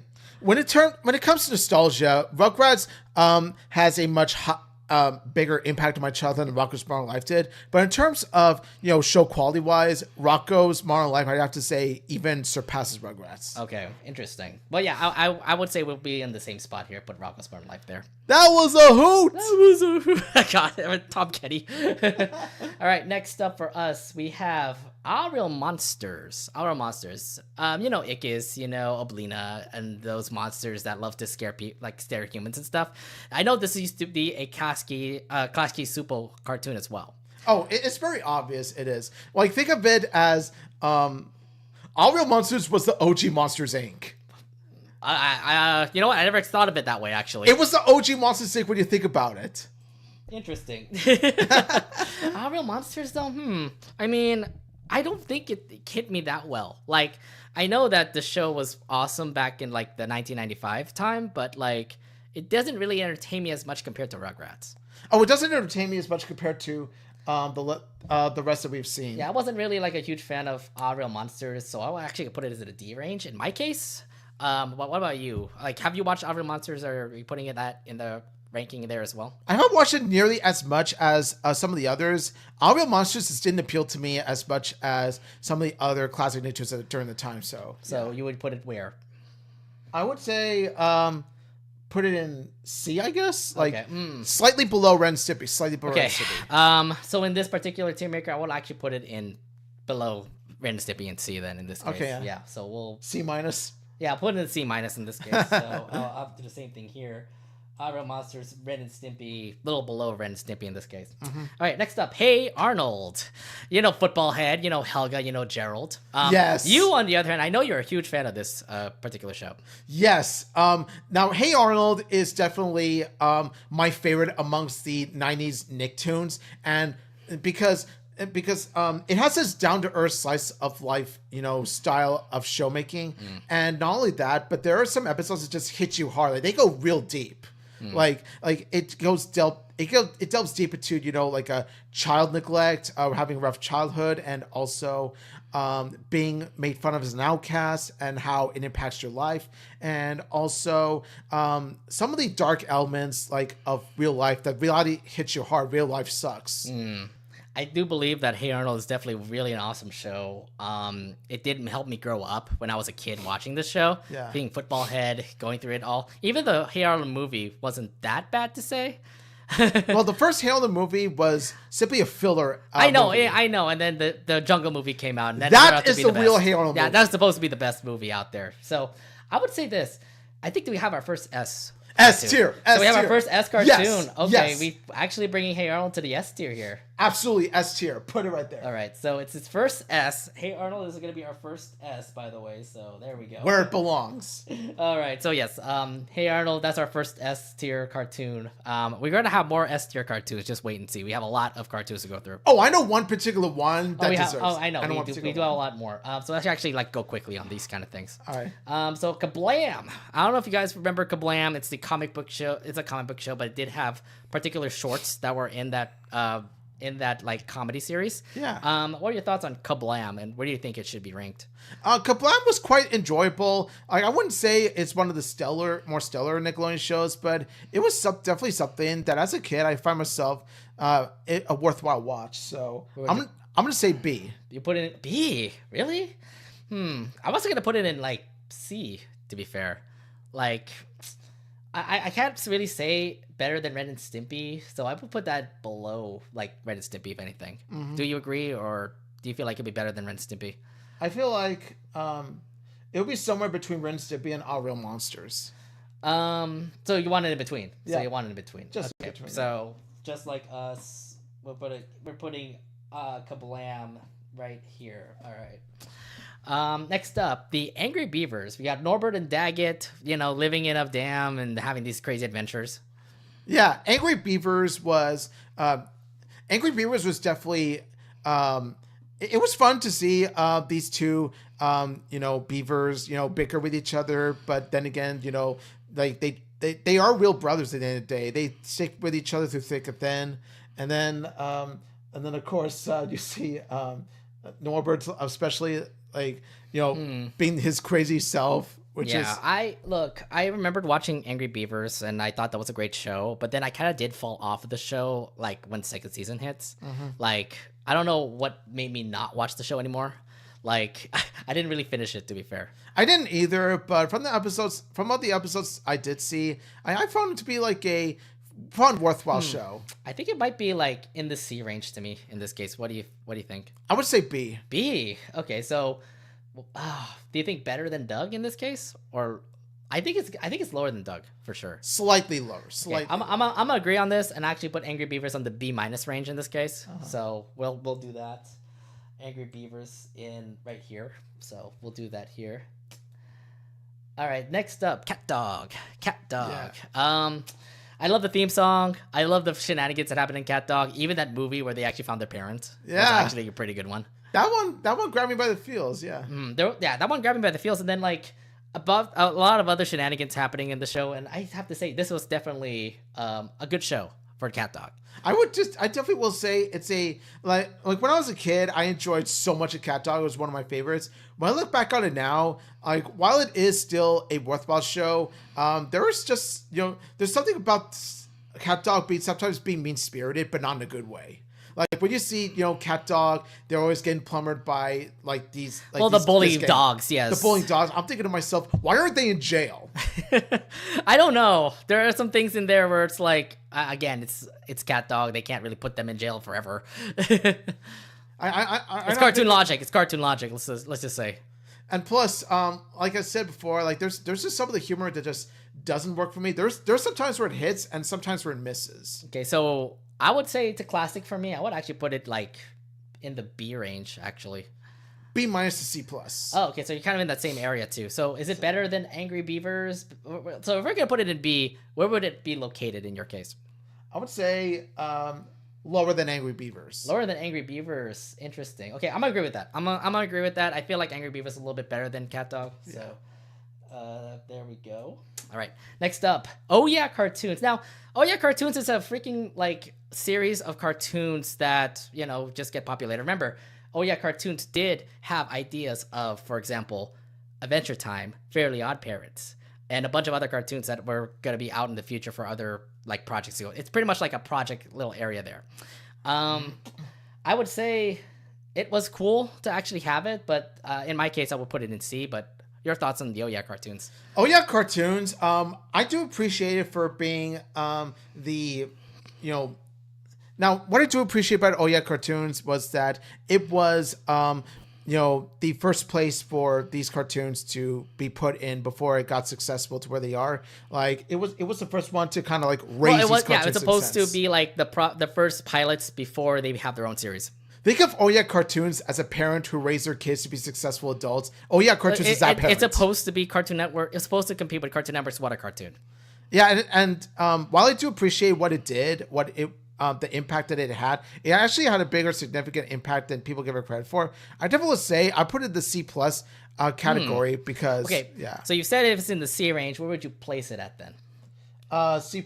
I would say above Ren and Stimpy. Really? Yeah. Really? Because if it wasn't for if it weren't for Oh Yeah Cartoons, we wouldn't be getting some of the successful cartoons. No. I feel like there's some that are also busts too in Oh Yeah Cartoons. I feel like it should be at least better than Kablam. Yeah, there were some duds in Oh Yeah Cartoons, but the hits definitely, the ones that were hits definitely were last long in series. So okay, I can appreciate. We'll put it in. Oh Yeah, we'll put it. Are you okay with in between Kablam and Ren and Stimpy then? I am. Okay, so we'll do that. Oh Yeah Cartoons. We don't have a fail. You know what's kind of funny? We went through the '90s cartoons, and we don't have a failure yet. Not yet anyway. Yeah, we're about to hit 2000s. We don't have a failure yet. We don't have an F or a D at all. I find that surprising. I mean, there's bound to be at some point. There's bound to be eventually. So let's go to Wild Thornberries and your thoughts on that. Oh, the Wild Thornberries was definitely a wonderful. It's a wonderful show. Like basically, you've got this girl named Eliza. She goes around the jungle with her adventures, talking to animals, and each of the animals has their own charm and personality to them. Oh, and of course, Tim Curry as Nigel Thornberry was, Smashing. Smashing is what they call it. Oh, he was definitely the best thing about the show. Like, he was definitely what, he was definitely what held White Thornberrys to such a high standard of quality. You know what? I actually enjoyed watching Wild Thornberrys when I was a kid. Sometimes whatever comes on air, I like sit down, watch it, see what kind of documentaries they were doing. And to be fair, it kind of felt fun, like seeing a family literally talk about certain animals here and there, while Eliza actually talks to those particular animals. And that leads to an awesome adventure here and there. Again, Classy Supo did a really good job with this hit. If I were to put it in the tier maker list, I would say A. Yeah, I'm going to say A too. I'm going to point out one thing. The Wild Thornberrys is actually Classy Supo's best animation. Like, animation-wise, yes. I thought you'd say best cartoon. I'm like, no. I'm not saying best cartoon. I'm saying best looking animation. Because I can agree with that. I can agree with that. Because of the fact of how they look less like mutants and more like legit humans. That Wild Thornberry movie still hits me to this day, by the way. Oh, gosh, yeah. All right, so if we were going to put it in A, where would you put it at? Where would you put it in the A ranking then? I'm going to say just a bit below Rugrats. Below Rugrats? I think better than Rugrats. Because, like I said before, I hold Rugrats holds a special place in my heart. So it's a combination of, like Wild Thornberrys technically is a better show than Rugrats, but Rugrats I love more. So I'm going to say just beneath Rugrats. Fine. Just a little bit. We'll do that then. I'll put it below, but I feel like it was better than Rugrats to me. Oh, by the way, the crossover never happened. Oh, never talk about Go Wild. Never talk about Go Wild. The crossover never happened. Right, next up, Rocket Power. Don't be a shooby and actually put it really bad here. Oh, Rocket Power, I'm going to say, Rocket Power is also another one of those that, while growing up, I absolutely loved. Down to a point where I owned, a cassette, a VHS tape of Rocket Power. I owned a Game Boy Advance game. You remember the Game Boy Advance game of Rocket Power? I remember that. I remember also playing like a GameCube game for Rocket Power. I remember playing the PC game of Rocket Power. Yeah. I don't know back in the 2000s, but they started to have so many Rocket Power like games here and there. So yeah, Rocket Power really does, hold a special place in my heart as well. But I'm gonna say, looking back on it, there is some sort of like slang that feels outdated. It's supposed to be for like teens growing up. They're all skater boys and like skater girls and stuff like that. Like back then, it was great back then. But then when you look back on it now, there are some things that just feel outdated. Like slang, for example. I get it. You're old. Dude, when we were back in the days, you would love to say the word shooby or the squid or something like that. Or woogie woogie. Yes, I love that. Oh my gosh. I have to say, Rocket Power is held deep to my heart. I remember watching it all throughout the whole entire show. The characters are absolutely enjoyable, from Otto to Reggie and Twister and Sam Squid, and even the other characters too. They're all pretty awesome. So and what's kind of crazy is like it's all in Ocean Shores, and they all are skater boys and girls in this case. Old days of the YMCA. And also the street hockey they also play. Well, I don't know. Like there's all different kinds of street culture that we love. I mean, heck. I would imagine back then you would love to like skate a skateboard thanks to them. I never got inspired to ride a skateboard, but I was inspired to exercise because of them. They don't exercise. I mean, like, they tend to do like they ride skateboards, they play sports, so sports tend to lead part of exercise. I mean, to be fair, like I was like one of those people that actually wanted to ride a skateboard thanks to them. I never had the desire to ride a skateboard in spite of the show. So in my case, I would put it in the A range. In my case, I'll put in the B range. Really? Okay, so where would I'm gonna keep it in A, but I feel like it's better than Wild Thornberrys. I feel like Wild Thornberrys is better. Really? We're in kind of a dilemma here about this. Like Rocket Power, we have to agree with something here. See, Rocket Power was a better show back then. It had a bigger impact on my childhood back then. But then when you watch these two shows now, the Wild Thornberrys technically is a better made movie and better made show. And plus, the Wild Thornberrys has something Rocket Power doesn't, and that's Tim Curry. Oh. All right. What's wrong with the voice actor? Come on. All right. Tim Curry is a plus, man. Tim Curry is a plus. No, fine. I'll agree with it, but I'm not going to agree because of Tim Curry, okay? I get it. It's more impactful, but I mean, the fun that you have in Rocket Power definitely is something that I have to say. So, yes, I will put it in the... Fine, we'll put it in the A- range in this case. A- range. Damn it. I wanted to convince you like it's actually better. Like, really good. All right. Next up, SpongeBob SquarePants. SpongeBob SquarePants. All right, so 1999, it did come out. SpongeBob SquarePants is in the list.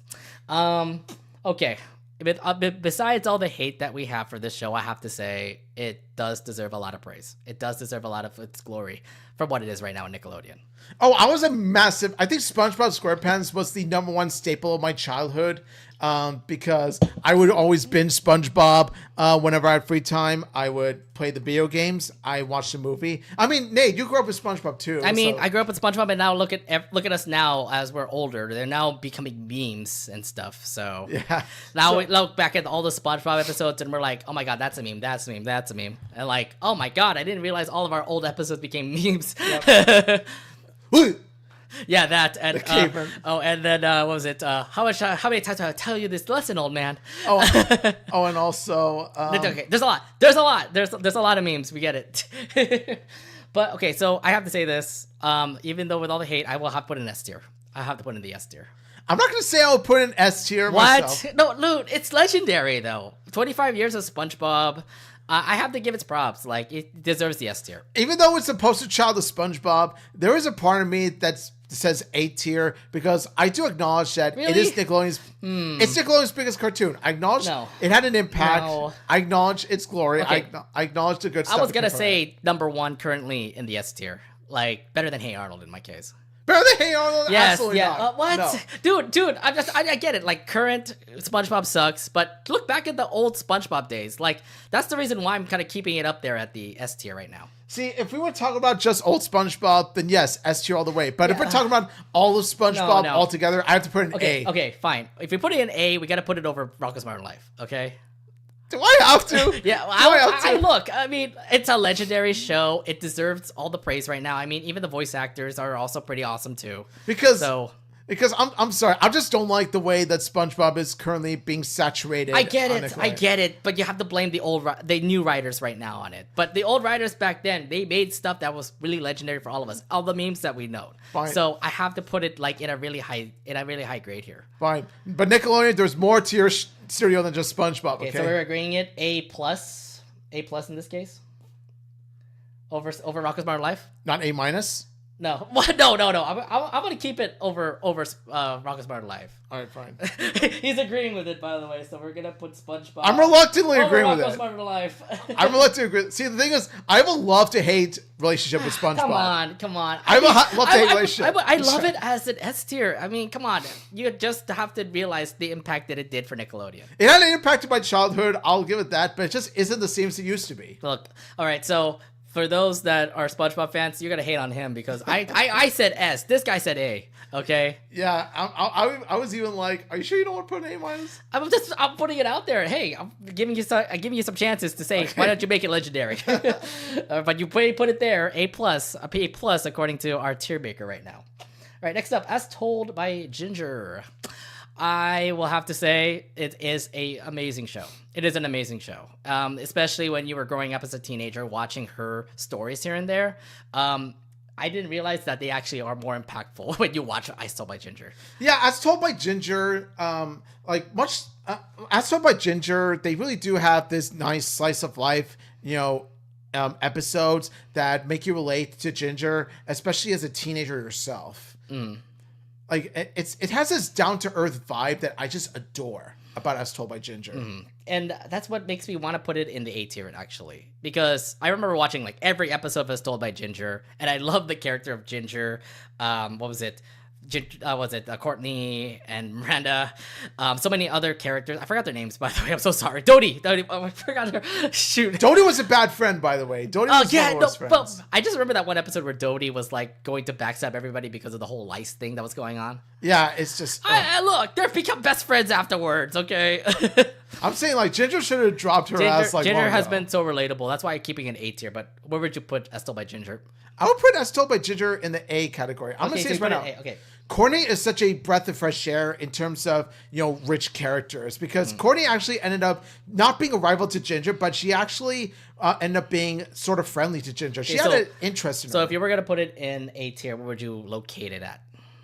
I would put it in the A tier, like right between Rugrats and Wild Thornberrys. I think so. Maybe. I was going to say in between Wild Thornberrys and Rocket Power. To be fair, and plus, like you got like all 4 shows in a row. Like They're all classy Suppo. They're all classy Suppo, and they're all. We never have an S tier classy Suppo show. Interesting. Like they're all classy Suppo, and they're all interconnected together. Yeah, I have a feeling like they're all next to each other. I feel like it's. I would say this. Would you agree? Will Wild Thorns be better than Still by Ginger? Adventure wise, yes. I don't know. Like in terms of animation wise, Wild Thornberries is better, but in terms of slice of life stories, As Told by Ginger hits more. I would say As Told by Ginger would be over here, but again, I would agree on this part here. Okay, yeah. Okay, so what you just saw is it's over here now. As Told by Ginger. All right, next up, Action League Now. Now, Action League Now was a short that was from the Kablam show, and now it became its own full show. First off, why did we need to do that? Yeah, I look at this. I think to myself, even as a kid, I found it to be kind of dull. Yeah, I don't think it actually deserved it. That it actually needs to have its own show. You had like the Electric Girl and the big He-Man guy and like the Melt Man guy who loves to melt. And I'm like, look, I get it. It's really funny in Kablam, but when you have its own show, I didn't feel like that was necessary. So I kind of put it in the D territory here. I'll put in the E territory. Oh, F. Well, we're not gonna put E, by the way. We're gonna put it F. So, okay. So D or F in this case. Yeah, I'm gonna pull a Mr. Crocker and be like, you get an F. Okay, fine. I agree with Omid here. We're gonna put it F for our first ever failed cartoon from Nickelodeon. Actually, now. Yeah, it didn't deserve to be all needed all the love. All right, next up, Invader Zim. Invader Zim, out of all people. To be fair, like, okay, I watched the show. I actually enjoyed it, but I was not one of those fans that were huge goth fans that loved the show, like, externally and lovely. So what are your thoughts on Invader Zim? Invader Zim is one of those shows that I will watch from time to time. It's not a show I will watch frequently, but I look at Invader Zim as sort of a it's sort of an enjoyable, funny show. I'm not gonna say that it's one of the best, like some of the goths that enjoy it, that worship it. I'm gonna say it's fine for what it is. Okay. So if I were to put it in the tier maker list, I will put it in the B tier. Yeah, B tier, same. B tier, but I think below Cat Dog. I'm gonna say below Cat Dog. Oh, so you agree with me too? Okay. So we're putting Invader Zim below Cat Dog, so it's gonna be over there. And I'm sorry, goths and Invader Zim fans. It didn't really appeal to me that much. All right, next up, The Fairly Odd Parents with Timmy Turner. Odd Parents, Fairly Odd Parents. Okay. I want to share your thoughts first. Okay, now Fairly Odd Parents is similar to SpongeBob in that it had a huge impact on my childhood, but then of course as time goes on, as more and more seasons go by, it gets crappier and crappier. Like, oh my gosh, to say they jumped the shark is a huge understatement. It all started like, I'm not going to say after Proof was born because, even after Proof was born, there was some decency in that show. But when it comes to that goddamn dog, that's when the show was unrecognizable. Yeah. Look, I have to say this, though. I grew up watching Fairly Odd Parents and watched all of those seasons without Poof, without the dog, without that other sister, that other girl that wanted to trade Fairly Odd Parents and stuff like that. If I were to count that, then I would put it like in the S tier to say. But because of the whole downgrades that happened when it comes to Fairly Odd Parents, including a live action show and a live action movie, I put it 3 live action movies. Yeah, I would put it in A. Like, it's a good show. It's still a good show. It was one of my childhoods, but I gotta keep it an A in this case. Where would you put it? I would put it below SpongeBob, honestly. Below SpongeBob. Okay, so it's kind of like in that kind of dual spot there, huh? Yeah. The thing is, yeah, I would agree too. Also. Even the modern SpongeBob episodes are even better, significantly better than the Sparky and Chloe Fairly Odd Parents episodes. Right, so we're gonna put Fairly Odd Parents below SpongeBob because come on, I cannot have Fairly Odd Parents and SpongeBob face each other. I know that Fairly Odd Parents is gonna be beat out by SpongeBob anyways. So yeah. Next up, Jimmy Neutron. Ooh, yes, a classic here. One of my go-to shows. One of my go-to shows. Okay, so we saw the movie. It was a hit. We saw the TV show, and I think it's an even bigger hit than the movie to me. Oh yes. Now this is one of those shows I heavily grew up with, and when I look back on it now, I still love it to this day. Like Jimmy Neutron has this charm that is just so. It makes it such an amazing show. So I absolutely love Jimmy Neutron. I remember watching all the episodes from it, and I love how, you're thinking like, oh my god, they're milking Jimmy Neutron, but they did milk it to a really good show, if anything. And I remember all the nostalgia and all those episodes that I grew up with, and I must say, this belongs in the S tier to me. Yeah, and also Hugh Neutron's the GOAT. Oh yeah, endless pie and ducks. A man of ducks and a man of pie. So would you agree with me? S tier for Jimmy Neutron? What's that? S tier for Jimmy Neutron. S tier for Jimmy Neutron. S tier, so even better than SpongeBob and Fairly Odd Parents, huh? Oh, absolutely. Like objectively, Jimmy Neutron is a better show, Right, not just so because. We have a dilemma here. Is it better than Hey Arnold? No. Oh, Hey Arnold is still better to me. Interesting. Okay, I would say Jimmy Neutron. You know what? I agree too. I think Jimmy Neutron is not as great compared to Hey Arnold in this case. But yes, we have the second S tier show with Jimmy Neutron. Next, how about Chuck Zone? Let's go. I will take that show any day now. Not the deepest Nick show I've seen, not the best written, but it's a fun, worthwhile show. I do like the wacky adventures that Rudy goes through with Snap and Penny. Yeah, and there's just something about this sense of wonder, sense of creativity that goes into this Chalk Zone world. I would say this. Chalk Zone was an absolute awesome show that I grew up with, and then I kind of did die off a little bit here and there. The theme song kicks so much ass. Yeah, the theme song is the one that gets me. And I still like the whole episodes of like Rudy, Penny, and Snap going through all these adventures in the chalk world, seeing all this stuff here and there. Even the songs at the end of the episodes always gets me too. Yeah, I would say A in my case for Chalk Zone. I'm gonna say B. Really? Okay, so we got a dilemma here in this case. So if you were to put Chalk Zone somewhere, where would you want to put it then? B. So B. I would say B. Let's okay, say, yeah, okay. Okay, I do agree. I think it should be in the B level, but probably over Angry Beavers. I say between Angry Beavers and Cat Dog. Really? Okay, yeah, I agree with it too. I do think that Chalk Zone is better than Angry Beavers in my case, but you know what, your case too. So what we just agreed upon is Chalk Zone is in between Angry Beavers and Cat Dog. So there we go. Next. All Grown Up, the Rugrats show that had all the babies become teenagers.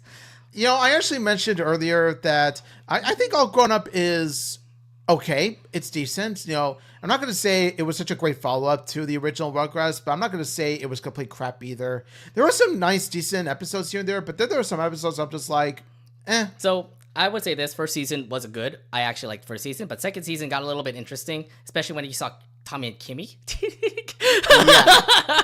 I was like, wait, you guys are best friends. What are you doing? It's so random because aren't Tommy and Chucky best friends? And now you're dating best friend's sister? You're dating your sister. It's weird. Tommy, you're not Harry Potter, okay? Tommy Pickles pulled a Harry Potter where he dates his best friend's sister. I'm not a big fan of that. And like, again, it got a little bit weird after the second season. So I would put it in the C range in my case for All Grown Up. I'm gonna put it in the C range, yeah. You see it C range too? Okay. Yeah. So not great, not bad either. So just if we were to put it in C, where would you want to put it in? I'm gonna say I'm definitely gonna say in between Oh Yeah Cartoons and Kablam. Oh Yeah Cartoons and Kablam. Yeah, I'll agree with it too. Put it in between. Because like I said, Oh Yeah Cartoons had a bigger impact than you may think. Okay. All right, we agreed upon that. Next up, My Life as a Teenage Robot. Now, don't get me wrong here, but Teenage Robot is definitely an underrated show. Yeah, absolute underrated show. My Life as a Teenage Robot was definitely fun, action packed, and yeah, XJ9 as Jenny, like she was such a breath of fresh air in terms of robot characters. She may be a robot. She has human emotions. She acts like a teenage girl, but with superpowers. I absolutely love Jenny. I also love like every character that was pretty much in My Life as a Teenage Robot. Brad and Tuck. Sheldon. I hate that guy. He was so creepy towards Jenny. Sheldon was creepy. Like if you've seen the first impressions for Sheldon, he was like hella like crushing on Jenny. It was down to a point where he had to build his own muscular robot himself to get with Jenny. Oh, God. God. It's weird, but no matter what, I do like My Life as a Teenage Robot, but I feel like it did kind of slip at the end of the show. I did love the movie Welcome to Custer Prime, which I thought was like one of the best like movies to see because it's like, who's the people that want to kill Jenny, you know? So I would say A minus tier. B plus tier. I'm going to say solid A. Solid A. Oh, okay. So we have a dilemma here then. Where would you put it in the A range? Where I would put in the A range is like in between Rugrats and Wild Thornberries. Rugrats and Wild Thornberries. Oh man, that's a tough one. Actually. Breaking the Klasky Supo streak. I kind of like it right there where it's at right now, right at the end. Really? Yeah. It's surprising to come for you because I know you're a huge fan. Yeah, I'm a huge fan, but I was also a huge fan of these other shows though, like Rugrats, Rockets More Life, Ginger. Yeah. But you said in between. Okay, why don't we agree upon this? It's better than As Told by Ginger. Oh no. Better. Okay, it's in between Rocket Power and As Told by Ginger. Okay. We'll put it like that. We'll put it right over here. Yeah. As Told by Ginger, Rocket Power, pretty much right in there. All right, next up. Oh, God. Oh, you got me with Danny Phantom. S tier. Immediately S tier. Butch Hartman's best show to date. I know. Because that's mostly his best shows to say. But no, I grew up with Danny Phantom. I really love the story. Everything was just absolutely all in packed for all those 3 seasons. And I do love the Danny and Sam relationship that they had. Oh, my God. Yeah, Danny Phantom was definitely everything you could ever want. Everyone has their favorite ghost to love. The Box Ghost or Skulker or Ember McLean or Danny Phantom. It's everything you could ever want in a superhero cartoon and so much more. I loved Danny Phantom throughout. Like, I just remember watching it every time it's on Nickelodeon. So that's why I say it. Immediate S tier for me. Oh, yeah. And also, yes. I'm gonna say this, and also the parts where Mr. Lancer. He does a lot of book references. I get it. Like he uses book references as swear words, and it's some of the best comedic moments of the show. Like chicken soup for the soul, and then Paradise Lost. So, what would you agree with me? S tier.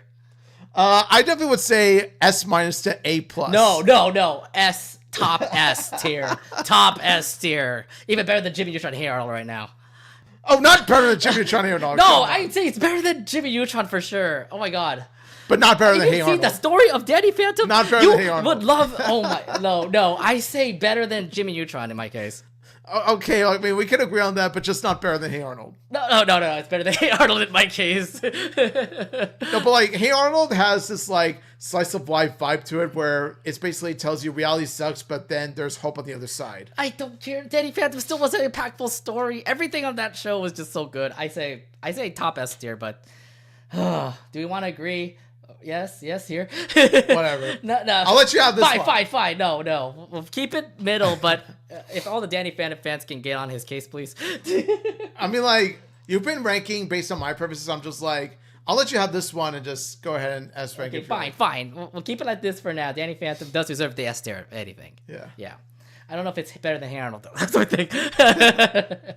Agree, disagree? All right. No. I'll just keep it like this for now. Right. Next up, the X's. Oh, God, this cartoon. I don't like it. Just immediately say don't like it. Okay. When I look at the X's, I think to myself, okay, like, this is pretty much a, dumbed down version of The Incredibles. Yeah, it was a terrible way of The Incredibles. Plus, the kids are so... ironic. Okay, to be fair, there's some people that were awesome, like the teenage girl was awesome. None of the characters were really that likable. They were all. I kind of like the little kid was so. I mean, the little kid is so annoying. And then the other thing too is that what's kind of funny is that Patrick Warburton was the voice of the dad, and then Ida was the voice of the mom. Mae Whitman was the. Oh gosh. Kronk and Ida deserve better than this. I guess. Oh man. Okay, so yes, I actually do say it is a bad show.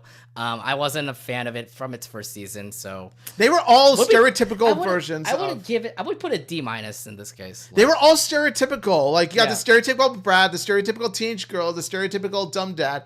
It's just everything about this just felt flat and one dimensional. So I would say really low tier graded show. I would say what, D?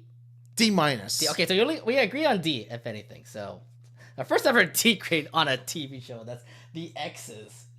Oh my god, I remember that. I was like, Yeah. I tried my best to like it, and I was like, no, this doesn't work out. Plus, the animation's terrible from what I see. Next up, Cat Scratch? Yes! Oh! Yes! Let's go! Oh, no. Cat Scratch is my go-to show. Let's go! No, we're not putting it S. We are not putting it ST. Obviously not. Obviously not. Oh, see, you agree. Thank you. We're not putting it ST. Whatever. I'm putting it in A+.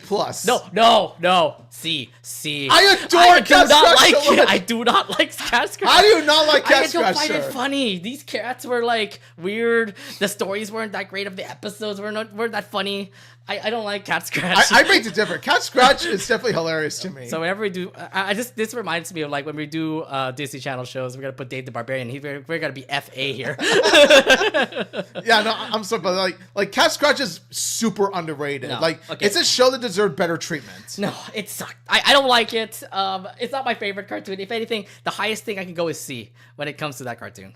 The highest I could go, an A. So No. So what? We are just slimming it down to B here. slim it down to B. You know, Okay. for compromise sake. Just explain why you made it an A show. Like Cat Scratch is one of my go-to shows as a kid. I like the wacky adventures that the cats get into. I like the humor. The humor is like really hilarious. And of course, you've got Mr. Blake, Gordon, and Waffle, all with their contrasting personalities. They do come together, and they feel like legit brothers. Okay, so we put Cat Scratch in B. Where would it be located in B? I would say average B. No, I think it should have been over there.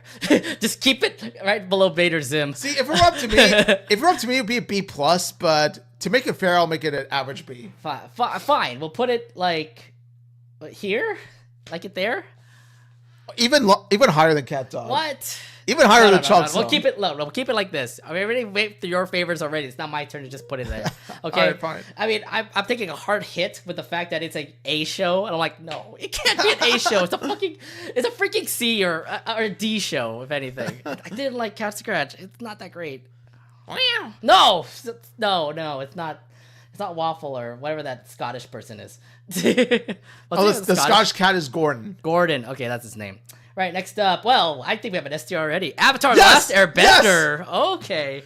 Yes. Anything lower than an S plus, anything lower than an S plus, like very top, is an insult. We already know how awesome Avatar: Last Airbender is. We watched 4 books long of this show, and everything of it was just so impactful, actiony, sad, just a lot of emotions that you get when you watch this show, and I believe it deserves the S tier.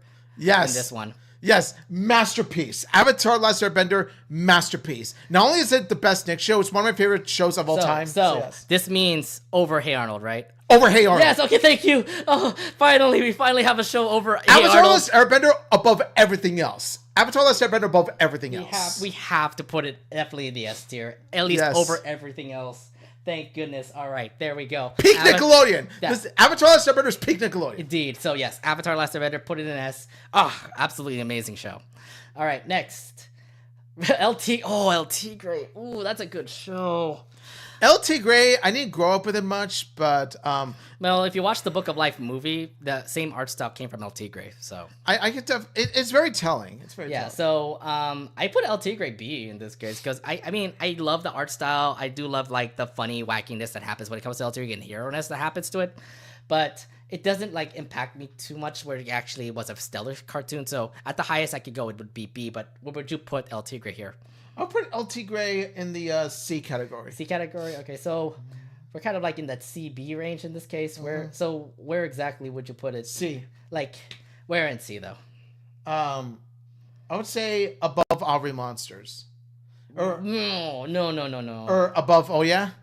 Yeah, I think above Oh Yeah Cartoons for sure. That's what I will agree upon that it's above Oh Yeah Cartoons. So we've agreed that LT Grey is over Oh Yeah Cartoons. Okay. Next. The Attack and the Power of Juju. Oh God. Okay, so it was based. Okay, the video game first came out first, and then they made a cartoon series. Yeah, I played the video game briefly. It was pretty fun for what it is. Did you at least watch the show or something? I did watch the show, bits of it, and yeah, wasn't impressed. Yeah, I wasn't impressed with it either. I wouldn't put it an F in this case. I only watched. I actually, to be fair, I would put it in the haven't seen section because I didn't really watch it. But if I were to put it in a grade, I would put it in D. F, I think. Oh no, D. D would be best. I think it would be better than X's for sure. Right? Yeah. Okay, so we're putting Attack and the Power of Juju above the X's. Above the X's. Okay. Because X's is hot garbage. I'm looking at the lineup right now. We're kind of looking to trash right now. So Back at the Barnyard, it's the sequel to the Barnyard movie. Trash. I think it was bad. Barnyard wasn't a really great film either. Like, I haven't seen Barnyard the film. I've seen Barnyard the show, and after 3 episodes, I decided, nope, don't like it. Okay, so I would say F in this case. Probably worse than Actually Now. Oh no, not Actually Now. I would say better than Actually Now, if anything. Yeah, because Barnyard at least had a plot. Yeah, so we'll put Back at the Barnyard in the F range. So that's our first F. All right. The Mighty B. Oh no. Now this, if anything, this was one of the big hits for that show. Okay, so I would say, if anything for Mighty B, B. I'll put it in the B ranking, if anything. I didn't watch much of this show, so I would say haven't seen it, but... Okay, so you put in the haven't seen, but I've seen it, so... All right. I mean, but we'll have to average it out in this case, so... to be fair, it had Amy Poehler in it. It did have some awesome, like, voice actors there. I mean, Portia Gibbons was kind of like the person everybody loved. But, no, we'll put it in the C range because you didn't see it, so we'll gotta put it, like, maybe above Old Grown Up? Sure. Okay, so we'll just keep it like that. So what we did here, the Mighty B is currently in right up, not there, over here. There we go. All right. Then we have Making Fiends, and I haven't watched this show. I haven't either. All right, so we're gonna put in the haven't seen section. That was an easy one. Yeah. How about Susie and how about the after school preschool days, the Susie and Angelica show? Never seen it, never will. All right, I haven't seen it either, so we'll put that over there. So we haven't seen that show. By the way, do not watch it. I heard how terrible the stories were for that. Random Cartoons, which is pretty much, cartoons, but then they pretty much did the same project, tried to make cartoons for Nickelodeon. I don't think I've seen it, so... So you haven't seen it. I've seen a little bit of it, but I'll put it in the same spot. Haven't seen it either. So we haven't seen these cartoons. Interesting. These last 3 cartoons you just haven't seen. Interesting. All right, next up, The Penguins of Madagascar. The Penguins of Madagascar, I actually enjoyed when I first saw it on Nickelodeon. I thought that, for a TV series that is based off of the Madagascar movies, the humor was pretty much better than I thought. Okay, for The Penguins of Madagascar, I thought it was pretty cool just to see some adventures with Skipper, Kowalski, Private and Rico, yeah. All 4 of them doing their own adventures. Plus, they're also in the San Diego Zoo this time around. Yeah, and King Julian and King Julian is still there. I'm like, oh, okay, here we go. King Julian, Maurice, and Mort do help contribute to the show's humor. So it's not the same, main cast of Madagascar. We're doing just the side buddies and stuff. I still think it's funny. So I'll put it, in the C range. Where would you put it? I would put it in the B- range. B- range. Wait, where did I put it? Okay. So C, B-. So if we put it in the B- range, that would be right under Vader Zim. Yeah, I would say Penguins of Madagascar, while not one of the greatest, I definitely would say it's a worthwhile show to watch as background noise. Okay, I would put it C+. Do you I think it's better as the C+ range for Penguins of Madagascar. C+ is fine. Put it in C+. All right, so what we agreed upon, Penguins of Madagascar is in the C+ range. So better than Ren and Stimpy? Better than Ren and Stimpy, yeah. Okay, to be fair, I don't agree with that too. Next. Oh god, Fanboy and Chum Chum. F. F. No, better yet. Good news, Fanboy Chum Chum. You've reached F to a new low. I'm gonna give you a super F. Yeah. Okay, Mr. All right, there's a Crocker. God damn it. No, it definitely failed. I know this is supposed to be something that kind of resembles Jimmy Neutron, or was it the same animator company that made Jimmy Neutron? Because it kind of feels that same animation style. It's terrible. It's just a bad show. By the way, here's a not so fun fact. Nika Futterman actually voices that small boy in Fanboy Chum Chum. Really? Oh no, It is such a huge upgrade to go from Fanboy and Chum Chum to the Loud House to go from that little pipsqueak right there to the best character of the Loud House, Luna Loud. Yeah, I was not a huge fan of what was it? Oh, we put it in F already. Oh, Fat Boy and Chum Chum. Yeah, it's Super F. So it's worse than Action League now. I agree too. I think it's worse than Action League now. Okay, so we agree about that. Oh, what's so funny? We have another show that's also big in the F range. Another Super F. Yes, it's Planet Sheen. Another Super Planet F. Sheen. Oh God. Oh yeah. Look, we're not gonna discuss more about this. We're gonna put it. Wait. Is it better than Fat Boy Chum Chum though? I think it's worse than Fanboy Chum Chum. Because here's the thing. Fanboy Chum Chum was at least its own original project, so it didn't shit on any of the Nickelodeon shows that came before it. Planet Sheen was a huge middle finger to Jimmy Neutron, the original show. I know. Just because it's Sheen having his show, and it's so much stupid stuff that's going on with it. It's so bad. And I found Sheen in the original Jimmy Neutron show to be an endearing character. Like, he was legit funny. He was legit, such an enjoyable character to watch. Here at Planet Sheen, he was just playing out stupid and not in a good way. Yeah, I agree with you too. Planet Sheen didn't deserve the love. It definitely is an F. It's a definitely really bad show. Did you say it didn't deserve the love? But I'm thinking to myself, what love? I said it didn't deserve the love at all. Like, you have zero love, so no love at all. Yeah. All right, next up, Tough Puppy. Oh, hey, I'm gonna defend Tough Puppy to everybody here. It may be a badly written show, but it was a funny show. Tough Puppy, it just didn't appeal to me much. The only good thing about Tough Puppy was that female cat. Oh, come on, Katie Catswell. Like, everybody was okay. Furries are gonna be on. You can't go wrong with Kitty Cat. No.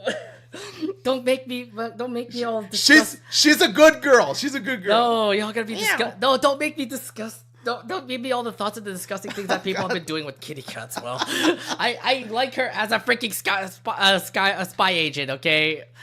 No, I'm saying like, she was the only legit good character. Yeah, she's the only good character, but I also did get thoughts about, oh my God, R34 fan art and everywhere.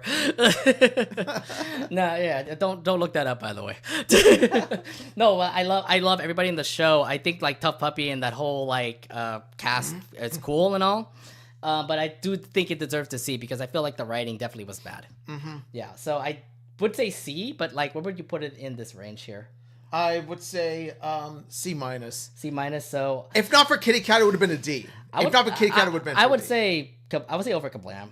Yeah, I would say over Kablam in this case. So what we agreed upon, Tough Puppy is actually going to be in the over Kablam underneath All Grown Up. Right, next up, oh man, Winx Club. What? That's not even a Nickelodeon cartoon. I don't know why. It's okay, so you haven't seen it, but I have. I remember watching Winx Club on Fox, and yeah, it's supposed to be all girly and Winxies and the fairies and stuff like that. I can relate to a couple of characters here and there. I am not. It kind of like got milked. It kind of got milked to bed just because like they put way too much stuff about Winx Club when they had like a CGI animated show, when they made a live action show. I'm like, stop Winx Club, please. I love the show as it was when it wasn't Fox. When it went to Nickelodeon, I think it went to shit. Yeah, no, it's like I haven't seen it, so you haven't seen it. I'll put it in D+ range for Winx Club, if anything. So since you didn't see it, so I'll put it there. All right, so for us, we put Winx Club at the D+ range here. All right, next up, Kung Fu Panda: Legend of Awesomeness. Yeah, like Kung Fu Panda: Legends of Awesomeness, I would say, unlike Penguins of Madagascar, where it actually was an enjoyable follow-up to the movies, when I look at this, I think to myself, it's really mediocre. There's really no way to put it. Like, this Kung Fu Panda show was just not that great to me. Yeah. Kung Fu Panda, look, it's not as great as the movies. I know they're trying to make some adventures with the Furious 5. Well, okay, let me put it like this. Not as great as the first three. Still better than the fourth one, though. It's still better than the fourth movie. It's definitely better than the fourth movie for sure. I'm just saying, like, Kung Fu Panda's little series of Legend of Awesomeness just didn't really attract me as much like the movies did. So I would say C in this case. I'm going to put a D. Oh, you would have put it D. Okay. D+. Okay, so where? Okay, I would agree. I will agree with it too, and I'll put it in the over Winx Club district here. So what we agreed upon is Kung Fu Panda: Legend of Awesomeness is over Winx Club for sure. Yeah. Next up, Legend of Korra. Ooh. Not quite S tier like its predecessor, but I'm gonna say it comes really damn close. I'm gonna say A+ to an A. Okay, so I do agree upon Legend of Korra becoming in the A tier. It just sucks that the rest of the show did kind of dip. Well, book 2 wasn't all that great, with the exception of with the exception of Avatar 1. When you talk about like 3 and 4, yes, it did get a little bit better when you talk about mental health. But I would argue book 4 is peak Korra because of how well it tackles PTSD. Okay, so we both agree that it's going to be in the A. And I have to say, it is definitely not obviously better than Avatar: The Last Airbender. I would have to say, could it be better than SpongeBob? It's better than SpongeBob. Really? Better than SpongeBob. You're agreeing with me here, with better than SpongeBob in this case. Okay. But because, Legend of Korra compared to its original has left to be desired in terms of the writing. But from the writing that it did have on its own, it is just like so strong for the most part, because of the themes that it delves into, as well as the character growth that comes out of it. Oh, and of course, hot take, Korra over Aang. Just because he's older. like Korra to me is best Avatar. I think so. Again, I can't compare between both of them. They're both avatars. They're both great. Okay. All right. Next up, we have Robot and Monster. F. I haven't seen it, but you're gonna put it in F immediately. Super F. So you've seen it then. I've seen bits and pieces of it, and I live to regret it. Okay, so you put it in F. Where would you put it at in the F range? I would say put it between Fanboy Chum Chum and Planet Sheen. Okay, so you think Fanboy Chum Chum is better than Robot and Monster? Because at least Fanboy Chum Chum was its own original series, and like I said, it didn't crap on any original projects just like Planet Sheen did. Okay. So yeah, we'll put Robot and Monster in the F range in this case. Okay. Next up, TMNT, the 2012 TMNT on Nickelodeon. I actually haven't seen much of the TMNT series. Oh, so I would put my case for TMNT, and I actually think it's actually a pretty good series. It did have like a couple of seasons. I think it's pretty cool. It's like the same old TMNT that you saw back in the early days and stuff. So I would put it in the B range in this case. So. All right. So what I would do for TMNT, I'll put it like, let's see, over Cat Scratch for sure. Wait, over Cat Dog. Okay, that's where I put it. Yeah. So I'm gonna put TMNT over in the B range right here in the Cat Dog area. All right, cool. Sorry, I'm scrolling up and back and forth, so sorry if you guys can't see like everything here. All right, next up, Monsters vs. Aliens from DreamWorks' like movie. Haven't seen it. Oh, you haven't seen? Okay, I haven't seen it either. To be fair, I heard it was bad, by the way. So, like, what did I haven't seen it in this case? So, Monsters vs. Aliens, no good, or haven't seen it yet. Next, Sanjay and Craig. Oh God, oh God. No, it's not funny. I don't know what else to explain when it comes to this show. Absolutely not. No, it's just so. Again, you don't have any reasoning for it. Yeah, it's just when I look at Sanjay Craig, it's this. Of course, it's the how in the late 2000s Nickelodeon usually has this formula where it's pretty much two characters being stupid, two best friends, being stupid into shenanigans, but in all the wrong ways. Sanjay Craig falls into that formula. I again wasn't really a big fan. I've seen a couple episodes here and there, but it didn't feel that good. So I will keep it. Look, I'll give it a D, maybe D- in this case. Sure. Well, D-. Okay, so we'll put Sanjay and Craig. I mean, the animation's decent, but right, put Sanjay and Craig in D, but like where in the D range? I'm gonna say below X's. Yeah. Below X's. Wow. You even think X's is better than Sanjay and Craig? Or actually, I would say Sanjay Craig above the X's just because Sanjay Craig's animation is better. I would agree too. Sanjay Craig over the X's for sure. I mean, the X's animation looks like shit. It definitely does. A lot of black coloring everywhere. Ooh. Yeah. All right, Breadwinner. Oh God, Breadwinners. Even worse. Even worse. See, Sanjay Craig at least has consistent animation. Breadwinners, like, I don't know what the hell I'm looking at. Like, it looks atrocious. It's ducks delivering bread. That's pretty much the freaking story, and some dumb stuff happening. Good thing it only lasted one season. I have an F on this one. Yeah, F. So where would you put it in the F range? Still better than Planet Sheen. Okay, so even worse than Robot and Monster? Slightly worse. Okay, so I want to look back at this. You say right here, right? I feel like it should be at least It doesn't matter. They're all terrible. I know they're all terrible. I feel like it's better than Fanboy Chum Chum because they're all. I get it. They're bro cartoons, but they're just like ugh. No. If you want to see a bro cartoon that's legitimately good, Cartoon Network has it in store for you. Regular show. Oh, we gotta do that eventually for our tier maker. Yeah. All right, then next up, Harvey Beaks. Oh, thank goodness we've got a good cartoon. Yes, already, Harvey Beaks. for once. And fuck you, Cartoon Network. Fuck you, Nickelodeon, for scrapping the show. Seriously, Harvey Beaks deserves so much better treatment.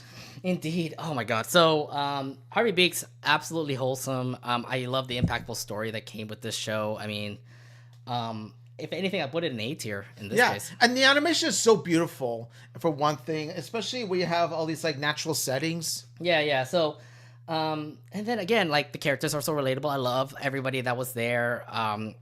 Like much I can say. Like Harvey Beaks is good. It's a definition of a cozy show. Mm-hmm. Indeed. So if we were to put Harvey Beaks in the A range, where would we put it at? I would say Harvey Beaks. Put it between. Put between Wild Thornberries and Us Told by Ginger, or maybe between Rugrats and Wild Thornberries. Really? So around there? Somewhere around there. Yeah. You know what? I agree upon that. I think it deserves that spot right there. Mm-hmm. Okay. So what we agreed upon, Harvey Beaks is going to be right over there in this area. Okay. Yeah. Next. Big Oak Banana Cricket. Oh God, please! I haven't seen the show, by the way. I don't know if you've seen Big Oak Banana Cricket. I haven't seen the show either. Okay, so we're just putting it. And by the way, that's the wrong cricket. All right. It's not Cricket Green. Okay. Goddamn. All right, Big Oak Banana Cricket right there. All right, next up, Loud House. Yes! We finally got to do this. Yes.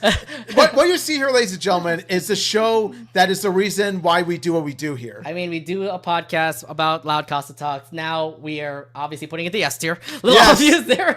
For all of its flaws, the Loud House did have a huge impact of us as animation fans. It impacted all of us because I just never expected us to make a fan club of the Loud House, and it turned out to be huge. That we made a huge Twitter about it. We made a podcast. It turned out to be popular, and now we're making an animation podcast because of that. So, and not to mention the many friends that we have made because of the show. Like the Loud House fandom welcomed us with open arms, and I couldn't be happier. I know, and I love everybody that has helped us out. Like, I'm not going to specify names here, but you know who you are, the fandom. Thank you guys for being awesome at the Loud House fandom, and for continuing to support us and everything. So. Yeah, we thank each and every single one of you for being such great online friends and great supporters of ours, and especially the one who did the art banner for our podcast. Yes. Yeah, thank you, Ruhi. We all know the one. We all know the man. Love the man. Yes. All right, so we did put it in the S tier, but now the question remains: where are we gonna put it in the S tier? Now, personally, I would say this: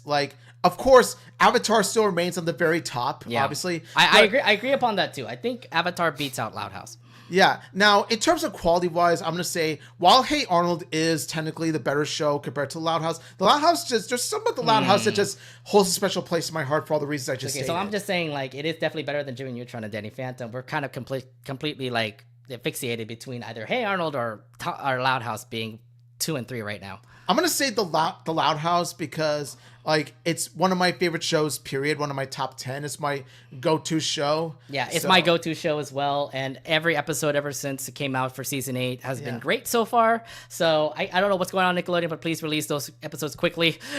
I know. I would say better than Hey Arnold in this case. I'm going to say, yeah. Avatar and the Loud House are my... Actually, yeah, Nate. What do you see here before you? Does that...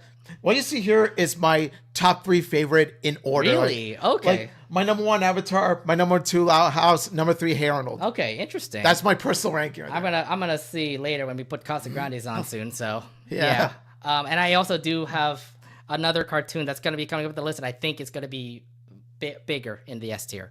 Really? Yeah. So let's go and let's talk about Bunsen. Oh my God, Bunsen is a beast. What the fuck? Where did we come from? S tier to bad tier? Oh dear goodness gracious. Put it in D-. D-. No, F. What? You see, the reason why I would put it in, D- as opposed to F is that D- at least has one endearing character in the show, and that is Darcy. Okay, yeah. Isn't that the character that wanted to reveal that she's a monster or something? No. Darcy is the homeschool girl that plays the banjo. Oh. Is there to like help out the boy and the Who's beast? Who's that mean girl that like wants to expose the Amanda? Okay. But Amanda is a poor man's version of Mr. Crocker. Yeah, I am not a fan of Bunsen the Beast at all. I was gonna put it in the F range immediately, but you said D-, and I was like, all because why? of one character. And here's the thing: even with that one character that I actually liked in that show doesn't even get that big of a role. Right. I would agree upon it being D- if it is worse than the X's. I'm gonna say slightly better than the X's. No, I say F, but no, I feel like it's worse than the X's in my case. So no, because like whereas Bunsen is a Beast at least had Darcy, the X's had no one for me. Okay, fine. We'll put it in the D over the X's then in this case. But I feel like Bunsen the Beast is just an absolute failure. Like one of Butch Hartman's worse in this case. Okay, fine. We'll put Bunsen as a Beast right there. All right, next up, welcome to the Wayne. Oh my God, welcome to the Wayne. Oh, great show. Okay, animation community, this is your fault that Welcome to the Wayne got screwed over. You all thought to yourself, "Oh, this is a 99 Cent Gravity Falls. Oh, this is a Gravity Falls ripoff." Had it not been for those stupid claims, Welcome to the Wayne would still be thriving right now. Okay. Yeah, everyone was just bickering on the fact that it's a Gravity Falls ripoff, and I'm like, it's a great show. The characters are lovable. I'm like, the twins look pretty. Man, I don't know. Like, they really scrapped this show hard. Like, I thought this would go for like 2-3 seasons, if anything, with a really great story. Could be something as good like Danny Phantom, but no, they ended up just scrapping it. Like, there's more to Welcome to the Wayne than just, oh, it's another Gravity Falls. No, it's actually some that has its own intriguing mystery plot. Yeah, I would say this. It deserves B in my case. It deserves a B. Okay, so we're nothing less. We agree with B, but the thing is, where in the B range? I think better than TMNT. Okay, yeah, I agree upon that too. Yeah, I think it's better than the TMNT for sure. All right, welcome to the Wayne. If you guys have heard, it is better than TMNT. Yeah. All right. We are almost done, by the way. This is a pretty long list because we had so many Nickelodeon cartoons here. So, oh God, The Adventures of Kid Danger. Nope, never seen it. I haven't seen it either, so I'm gonna put it in the haven't seen area. And I know, was it Henry Danger fans are probably gonna be like, "Why you haven't seen it? It's so good." No, it's not. No, it's not. Rise of the TMNT. I haven't seen it. I haven't seen it either. Okay, we're gonna keep that aside here. Rise of the TMNT is also in our haven't seen line. Oh God, we have a lot of haven't seens to be fair. Pinky Malinky. Okay, Pinky Malinky.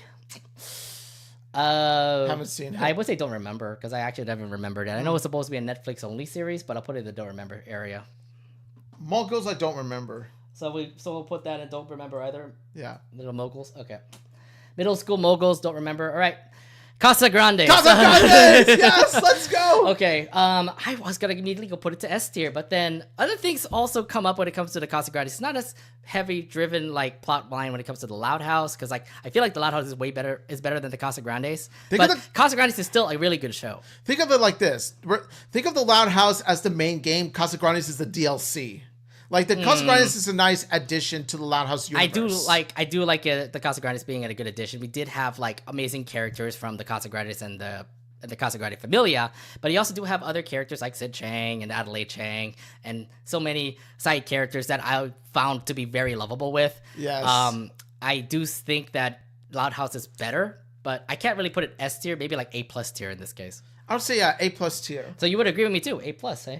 Similar to Legend of Korra, not as good as the original, but still strong in its own. I would say this. It's at least better than SpongeBob. Yes. Yes. Better than SpongeBob, infinitely better. Okay, fine. We'll put the Casa Grandes better than SpongeBob here. Thank you. All right. So, Casa Grandes better than SpongeBob. All right, there we go. So, I'm sorry, Loud Casa fans, if you want to put it all S tier, we have our reasons why we could have put Casa Grandes in A. Loud Casa fans, we're on the same team, you know? Yeah, if anything, there's that. All right, so we're kind of almost in the final spots here, so let's actually go through these last cartoons. It's Pony. Oh, it's Pony. Why did you scrap this too, Nickelodeon? Why did you scrap this too? It's Pony deserves so much better. It is such a wholesome and just all around cozy show. It's one of those shows just feel good while watching. Yeah, and I feel like It's Pony definitely really is a great show. And to be fair, it's more like a slice of life show. It's not like really something very impactful with stories and stuff like that. I just relate to Pony and its owner. I forgot her name. Shit. Annie. Annie. Yeah, I totally forgot Annie. Oh. And fun fact, she's voiced by Jessica DeSico. Yeah, the voice of Lin Jr. Yes. But And Lucy, oh my god, just I kind of do like Lit's Pony. It's very heartwarming and wholesome. I do think it's a B+ in my case. I'm gonna say A-. A-. Okay, so we're kind of in a stalemate here. Like, it's a nice break from all the big action-packed shows. It's nice to kind of like mix these up once in a while with a good, comfy show. So I would say this: It's Pony cannot beat Doug. I feel like it's like right below Doug. Okay, I'll take that. You'll take it? Okay, so It's Pony is right below Doug. All right, so I will accept those terms. It's Pony, right below Doug. All right, we'll put that there.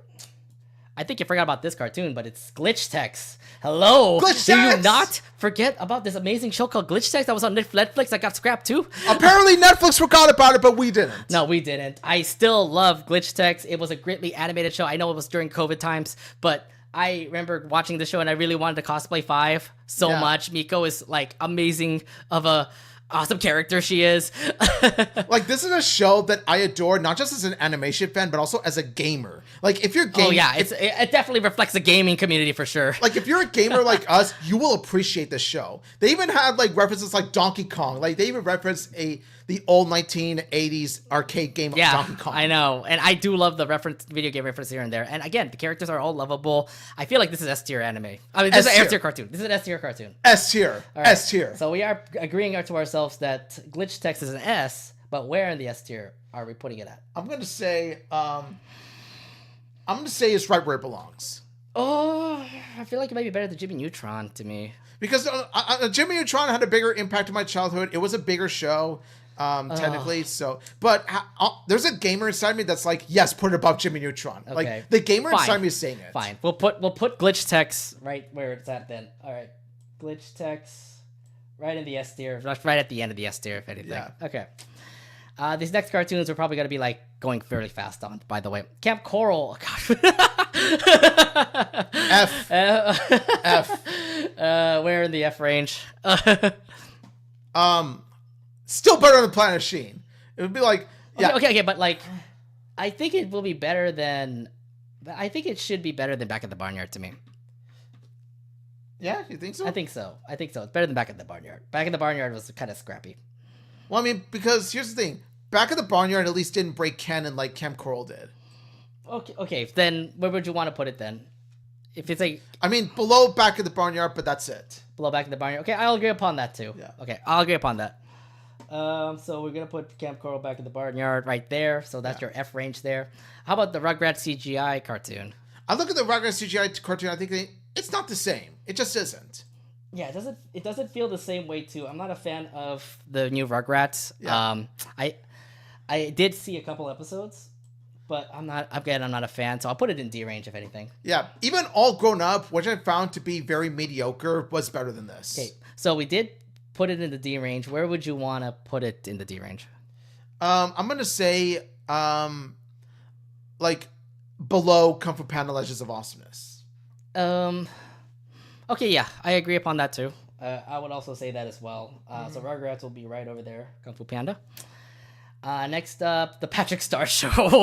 Oh no. D. Oh, you're actually better than Camp Coral? I think it's better than Camp Coral because, well, the animation is better for one thing. Well, I mean, it's the same animation style as SpongeBob. And plus, you know, like, there was this one time where the Patrick Star Show referenced Nostalgia Critic in a way, so you want to give it props because it actually referenced memes. Huh. Yeah. I mean, that's the only thing it's got going for it. Other than that, it's a dud. Okay, so where in the D range would it go for?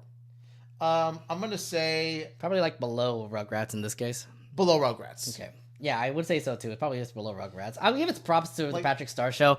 It still survived like many episodes, and it has its fans. But for us, it's like it's not humorous to all of us. Like with the Rugrats 2021, it didn't need to exist. So, it didn't need to exist. So I'm wondering why Camp Coral was really bad compared to Patrick Star Show. Was it just because Camp Coral was not necessary, or?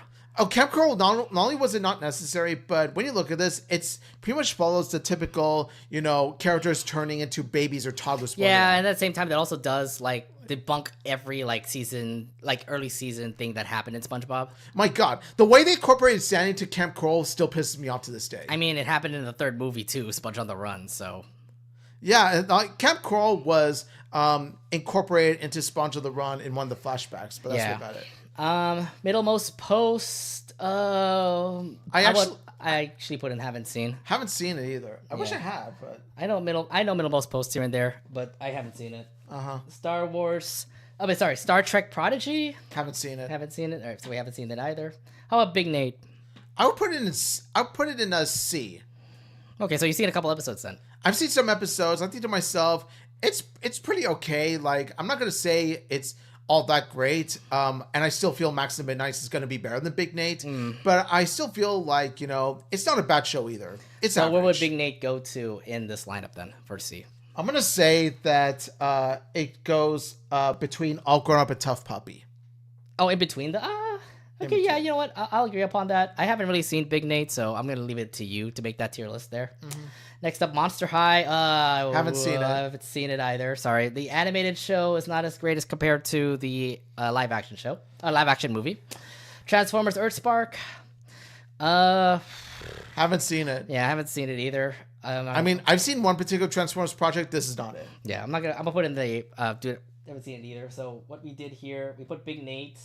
Sorry, I changed the lineup here. We put Big Nate in between All Grown Up and Tough Puppy. And then we did Monsters High, Transformers Earthspark. Oh, Rock, Paper, Scissors. Haven't seen it. So I haven't seen it either. All right, we have a lot of haven't seen it. So to be fair, these Nickelodeon cartoons, we don't care about. Wait. I'm going to introduce it eventually. I got to introduce it. Don't worry. All right, we do have one more cartoon left to put in this lineup. Oh my gosh. It is Fairly Odd Parents and You Wish. Talking about any of this tier list on with a bang. Fairly Odd Parents, You Wish. Put it in S tier. What? Whoa. S tier. That's way too crazy putting it S tier right now. We put it better than the Timmy Turner Fairly Odd Parents? Better than Timmy Turner Fairly Odd Parents. Absolutely. Better protagonists, better storylines, better ways of handling Cosmo Wanda's marriage, better everything in comparison to the original. I would say A. I mean, it is a great show, but I couldn't really put it to the S tier right now. I would say A, maybe A plus in this case. We'll do a compromise. Let's say A plus, but yes. Okay, yeah, we'll put it A plus. We'll put it in A plus. My God, Fairly Odd Parents, You Wish, like one of the best. I adore the show. Okay. I adore the show so much. Okay, if we're gonna put it in the A plus range, we're facing off with Legend of Korra and Casa Grandes and SpongeBob. I think it's better than SpongeBob for sure. I think it's better than SpongeBob for sure. Oh, 100%. But it's not better than Casa Grandes. Not better than Casa Grandes? Yeah. I'm going to say, just a very Odd Parents Do Wish, I'm going to say in between Legend of Korra and Casa Grandes. Really? Oh, even better than Casa Grandes? It's such a breath of fresh air because it came during a time where we were groaned at the idea of a Fairly Odd Parents reboot. Okay. But it turns out the reboot's better than the original. Okay, you know what? I'll agree upon that too. Man, I feel so bad because we're betraying like all Casa Grandes fans. Hazel's Precious Brain! Okay. Hazel's Precious Brain! So if you didn't know, Fairly Odd Parents is currently at the A spot, right above the Casa Grandes. Yes. and that's pretty much it. That's all the cartoons that we went through, by the way, on all of Nickelodeon. And this is pretty much our tier list. So you can scroll through it all if you guys want to. And yeah, I mean, if anything, I think I do agree upon what we've decided here today. This is how we put our tier list for Nickelodeon. Yeah, I mean, for the most part, we have agreed, on most of the things, but there was some stuff we heavily disagreed on. Cat scratch. Nick, for you on the Anination podcast, you can comment down how you think our tier list was, or our tier maker list was. Yeah, go ahead and do that. Let us know if you agree or disagree. I'm pretty sure a lot of Loud House fans will be like, "Why did you put Casa Grande's S?" Before you put down your pitchforks and torches, okay? Casa Grande's was a nice addition to the Loud House universe. Indeed, but that's really about it. Yeah, again, we can't be able to watch all of the stuff that was on Nickelodeon, so it makes sense why these haven't seen parts did pop up. Yeah. Especially late, because we didn't see, what was it? Monster High, Rock Paper Scissors, Transformers Earthspark, Rise of the TMNT. Yeah, we haven't seen some of the modern ones. Like even Middlemost Post, even though that also was short-lived, it really wasn't a great show. No. It really wasn't a great show. It kind of deserved to be canceled. Really? Yeah, I wasn't a fan of it. But you know, I think we kind of did pull out the right ones here. Like the Fs make sense. Back in the Barnyard suck. Camp Coral, I kind of feel like could have gotten a little bit bigger, maybe a little bit D-, not really F range for that. And then our D ranges are fine. I mean, I'm looking back at the S, A, B, and C. And I do agree about all of that. I feel like Welcome to the Way may have gone a little higher, but we just kept Doug literally in the B+. Yeah. Because it was such an iconic show. Like during the childhood, and when you look back on it, it was actually kind of a comforting show. Yeah, I said I wanted to put it in A, but you want to keep it at B, and I'm like, okay, fine, we'll keep it B+ in this case. Oh, you're acting like I broke your grill. No. You broke my grill? You broke my grill? And you become a monster after that. Oh god. Okay, Doug, you're your imagination. Okay, yeah, but that's pretty much it. That's our list here. Yeah, I'm gonna say for the most part, I'm pretty satisfied with what I am seeing. Yeah, I'm satisfied with it too. Again, you guys can comment down on our in the list about how our tier list was. Yes. But yes, if anything, I believe our favorite cartoons are on the top, and I believe that's a plus, and the worst cartoons are on the bottom, and that's all agree upon.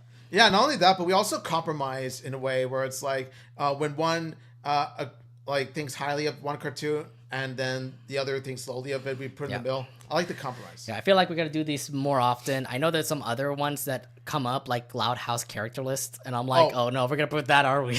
I'm excited for that, because I could debate the hell out of you for that. Oh, okay. Luna S tier. Okay, fine. Luna S+ tier. No, so number one, no. What's the best sister? I don't know. Link and Loud definitely would be S+ tier. But like, Luna? Lincoln, I'm not going to say S+. I'm going to say he's up there, but not S. No, it's an S, but he's supposed to be like one of the top S characters, if anything. No, that's only because he's a protagonist. Yeah. I mean, again, that would be really fun to do if we ever do it, though. Oh, absolutely. We'll do it probably next month. Loud House character list. I look forward to it. Oh gosh, there is one, by the way, in Tier Maker, but I'll have to look it up. Yes. But yeah, that's pretty much it. Anything else you want to say before we close out the show? I want to say this is the most fun I've had doing an Anination podcast episode in a long time. I love doing these, games in our podcast because it's where we have the most fun. Between this, unpopular opinions and all that stuff, I'm just like, I want to do more of this. Yeah, let's definitely do more of this. That definitely was fun, if anything. Yes. So yes, that is our tier list for Nickelodeon shows. We are going to post it up on our Twitter as well, so you guys can agree or disagree. I can't wait to see all the replies.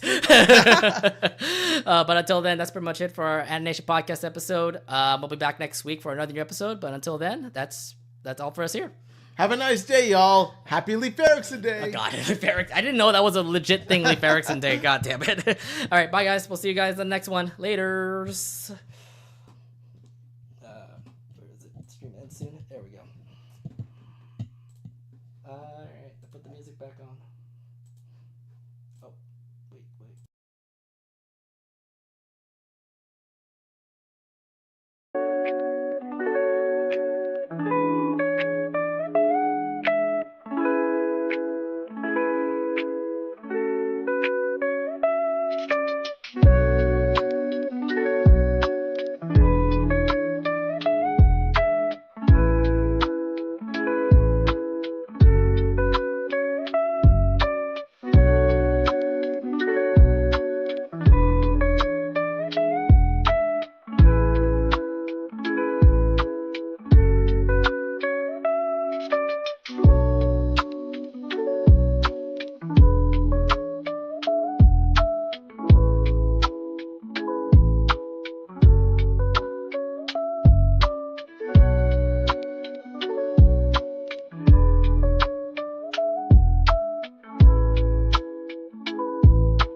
bye.